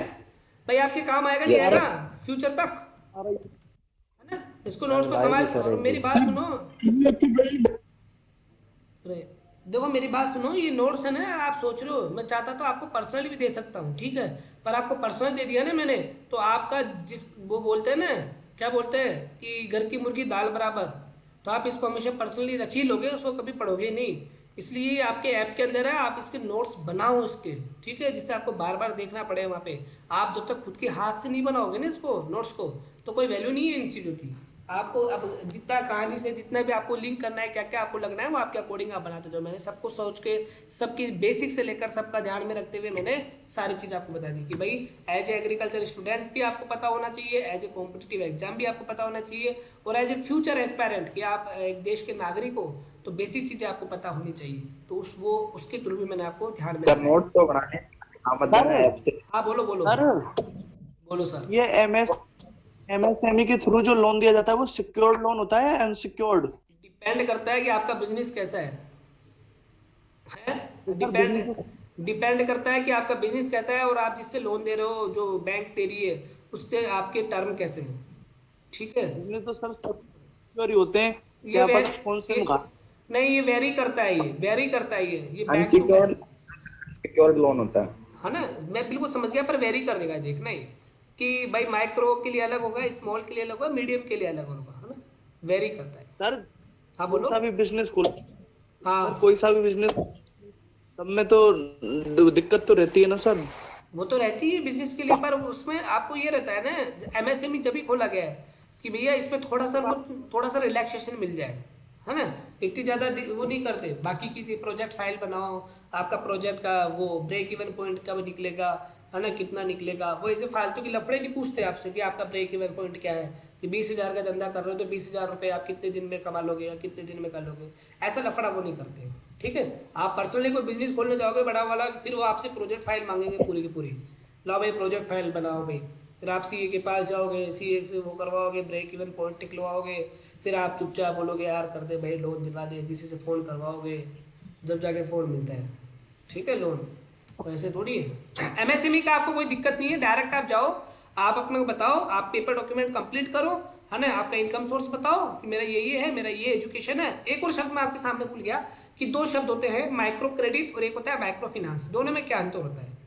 माइक्रो क्रेडिट और माइक्रो फिनांस, आपने दोनों शब्द सुनोगे, इन दोनों में क्या अंतर होता है? बहुत अच्छा शब्द है, micro credit and micro finance. Micro credit and micro finance.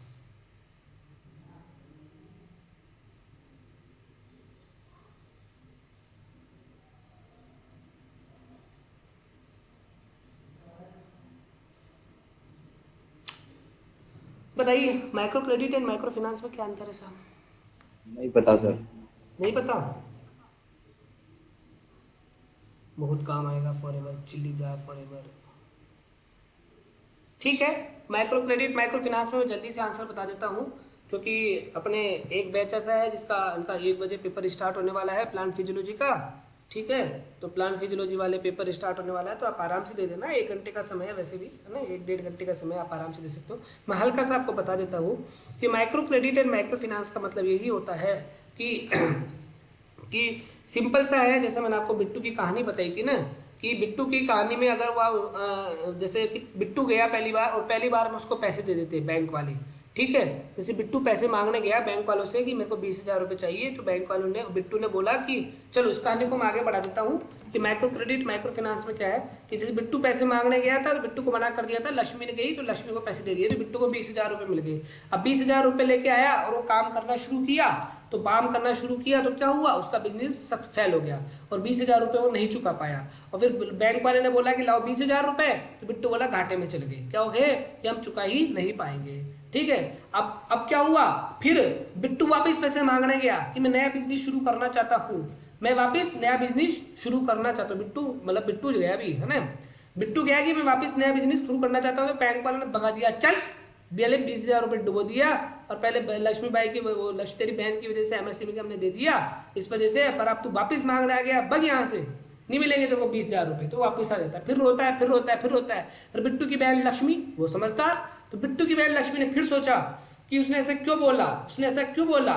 तो फिर लक्ष्मी जाती है बैंक वाले के पास कि ठीक है, आप हमको 20,000 रुपये, हमको 20,000 रुपये दिए थे, तो क्या हमारे डूब गए, तो क्या आपने हमको बताया था क्या कि 20,000 रुपये आप दे रहे हो तो कैसे काम करना है, कैसे बिजनेस करना है, क्या क्या सावधानी करनी है, आपने हमको बताया था क्या कि हमारी पूरी गलती है क्या। वो लक्ष्मी उस बैंक वाले से अड़ गई, उस बैंक वाले से अड़ गई कि इसका मतलब कि जो आपने सिर्फ पैसा दिया वो तो कहलाता है माइक्रो क्रेडिट, पर आपने पैसे के साथ क्या हमको अगर आप समझाते भी हो, आप हमको बिजनेस करना भी सिखाते हो, वो कहलाता है माइक्रो फिनांस। वो क्या कहलाता है, माइक्रो फिनांस। मतलब पैसे देने के साथ साथ आप उसको समझाओ, उसको आगे बढ़ाओ, आप उसको काम करना सिखाओ, उसका ध्यान रखो, प्रॉपर उसका वो रखो कितना पैसा चल रहा है, वो होता है माइक्रो फिनांस। जबकि एक बार पैसे दिया और मामला खत्म, बस किस्त मांगने आ जाएंगे, वो कहलाता है माइक्रो क्रेडिट। इतना सा अंतर होता है। इसलिए आपने देखे होंगे रूरल डेवलपमेंट में, रूरल में बहुत सारे प्रोग्राम चलते हैं, वो फिनांस के नाम से चलते हैं ना, माइक्रो फिनांस के नाम से चलते हैं, न कि क्रेडिट के नाम से। तो ये बेसिक डिफरेंस है लक्ष्मी की कहानी का। तो लक्ष्मी की कहानी होपफुली समझ में आई होगी, और आज की क्लास भी आपको होपफुली बहुत समझ में आई होगी, है ना। नेक्स्ट क्लास अपन स्टार्ट करेंगे फार्म बजटिंग एंड प्लानिंग, और कल ही पूरा कंप्लीट कर देंगे नेक्स्ट क्लास को। कोई कल की class, next class farm budgeting and farm planning part 4 complete, सब कुछ कल कंप्लीट हो जाएगा। कोस्ट वोस्ट सब कुछ कंप्लीट हो जाएगा। टाइप्स ऑफ फार्मिंग, कितने प्रकार की कोस्ट होती है, क्या कोस्ट एनालिसिस होता है, कोस्ट ए क्या होती है, A1 क्या होती है, ये क्या होती है, सब कुछ कल कंप्लीट हो जाएगा मेरी तरफ से। और आप प्लीज आज टेस्ट के लिए तैयार रहिए, कभी भी टेस्ट हो सकता है, कभी भी पोर्टल पे अनाउंस हो सकता है, और आपको टेस्ट देना पड़ेगा। नहीं दिया तो फिर कोई मतलब नहीं है आपकी तैयारी का, है ना। बिना तैयारी बिना टेस्ट कोई मतलब नहीं होता है ना। तो ये था, तो होपफुली आज की क्लास को कुछ समझ में आई होगी। गुड। व्हाट्सएप ग्रुप में मैसेज जरूर कर देना, कई बार अनाउंसमेंट आती नहीं है ऐप वाली। ठीक है, ऐसा है कि मैं आपका एक व्हाट्सएप ग्रुप ही बना देता हूँ अलग सबका, ठीक है। तो मेरे को अलग अलग व्हाट्सएप ग्रुप में करना पड़ता है, तो एक साथ ही बना देता हूँ। नहीं सब जैसे बना हुआ है तो। अच्छा, जो बना हुआ है वो ठीक रहने दो, ठीक है भैया, मेहनत ज़्यादा करवाओ मेरे से, सबको अलग अलग करूँगा बस, ठीक है। और तो क्या करें, और किसी को कुछ पूछना है तो बताइए, नहीं तो अपन चले। सर मार्केटिंग वाले का ही होगा ना टेस्ट? अब टेस्ट किसका अगर आप होगा? सरप्राइज टेस्ट लोगे तो? अबे सरप्राइज टेस्ट का मतलब क्या होता है भाई? जो भी पढ़ा है वो कुछ भी पूछ सकते हैं। जो अभी फिलहाल में चल रहा है वो भी आ सकता है? भाई सरप्राइज टेस्ट तो यही होता है ना, उसके अंदर थोड़ी बताया जाता है क्या होगा। तो सर मैक्सिमम तो मार्केटिंग वाला ही आएगा ना। यार सरप्राइज टेस्ट के बारे में तो कुछ भी नहीं बताते ना, वो तो सरप्राइज है। नहीं सर, वो बात तो सही है, सरप्राइज टेस्ट में कुछ भी नहीं बताते, लेकिन मैक्सिमम पोर्शन तो मार्केटिंग का ही रहेगा ना। भाई ऐसा कुछ भी नहीं कह भाई सकते प्लांट अपन। फिजियोलॉजी भी आ जाएगी। नहीं नहीं नहीं नहीं, प्लांट फिजियोलॉजी नहीं आएगी। अरे प्लांट फिजियोलॉजी नहीं आएगी सर, ऐसे थोड़ी होगा। चलो ठीक सर, ये है, आपको बात मेरी मेरी बात नहीं है क्या? सुनिए, मेरी बात सुनिए। उसमें दोनों आएगा आपका, ठीक है। एग्रीकल्चर मार्केटिंग भी आएगी और एग्रीकल्चर फिनांस भी आएगी, दोनों आएगा, ठीक है। पर एग्रीकल्चर मार्केटिंग में प्रीवियस ईयर के कोई क्वेश्चन नहीं आएंगे। जो भी क्वेश्चंस आएंगे वो सारे मेरी तरफ से क्रिएटिव क्वेश्चंस होंगे। वो आपको किसी भी बुक्स में नहीं मिलेंगे, किसी भी थ्योरी में नहीं मिलेंगे। पूरे आपके दिमाग वाले क्वेश्चंस होंगे, ठीक है। सारे आपको सोल्व करने पड़ेंगे। और एग्रीकल्चर फिनांस के अंदर मैं कोशिश करूंगा कि प्रीवियस ईयर के क्वेश्चन भी ले लूँ और थोड़ा क्रिएटिव माइंड के क्वेश्चन भी ले लूँ, है ना। तो 100 के लगभग या 100 से ज्यादा क्वेश्चन बनने वाले हैं, ठीक है। ये ऐसा रहेगा सिस्टम। एनीथिंग डाउट और किसी को? सर टाइम लिमिट कितनी रहेगी उसकी? टाइम लिमिट आप चाहो तो 5 घंटे रख लो, 10 घंटे रख लो, 20 घंटे रख लो, 24 घंटे रख लो, अच्छा, मेरी 1 तरफ घंटा, से। 1 घंटा बहुत है। मेरी एक तरफ से। घंटा। और उस टेस्ट को रात को नहीं रखेंगे अपन। रात को रखने में दिक्कत होती है, उस टेस्ट को सुबह ही रखेंगे अपन, ठीक है। तो मतलब आज नहीं है ना सर? अब आज तो नहीं है, क्योंकि आज तो ऑलरेडी 1 बजे आज तो टेस्ट है। सुबह गई। हाँ, आज तो सुबह गई और कल सुबह की पता नहीं, आ सकती है सुबह, है ना। मैं अनाउंस नहीं कर रहा, पर टेस्ट होगा, कोई बात नहीं सर। ठीक है। ओके अपना सर। कंसेप्ट क्लियर कर रखे हो, आपका टेस्ट होगा कंफर्म। क्योंकि आज तो फिजियोलॉजी का टेस्ट है। सर वो हाँ बोलो। सर नोट्स अपलोड करो तो वो तीनों लिस्ट जरूर ऐड कर देना उनमें। ओके जी सर, बिल्कुल इंद्रजीत, बिल्कुल इंद्रराज। और वो पैथोलॉजी के भी आज अपलोड हो जाएंगे, है ना। उसमें पैथोलॉजी के नोट्स भी अपलोड हो जाएंगे, ओके सर। ठीक है। तो पैथोलॉजी के भी देख लेना। और क्या बोल रहा हूँ मैं, फॉरेस्ट्री के भी हो जाएंगे। और क्या क्या अपलोड करना है मेरे को, करते रहोगे धीरे धीरे। अगर 11 तारीख होगी ना अब आपकी एग्जाम डेट, तो मेरी स्पीड अपने आप बढ़ जाएगी, देख लेना आप। और उसी सर, हिसाब हमारी से पैथोलॉजी ओके आपके भरोसे ही है आपकी पैथोलॉजी। हमारी पैथोलॉजी आपके भरोसे ही है। 7 दिन बाद बोलना जॉब मेरे में। को, 7 दिन बहुत बोलना मेरे को कि सर पैथोलॉजी का क्या ओके हुआ, सर। ठीक है। Okay sir. अगले मंडे अपन शायद टेस्ट दे रहे होंगे पैथोलॉजी का, ओके सर। ठीक है। ओके। सर पैथोलॉजी की तो टेंशन ही नहीं है सर। पैथोलॉजी की टेंशन भी मत रखना, एक क्वेश्चन बाहर नहीं आने दूंगा पैथोलॉजी से, वो तो tension okay, thank you sir. Okay sir. ठीक बाय। है।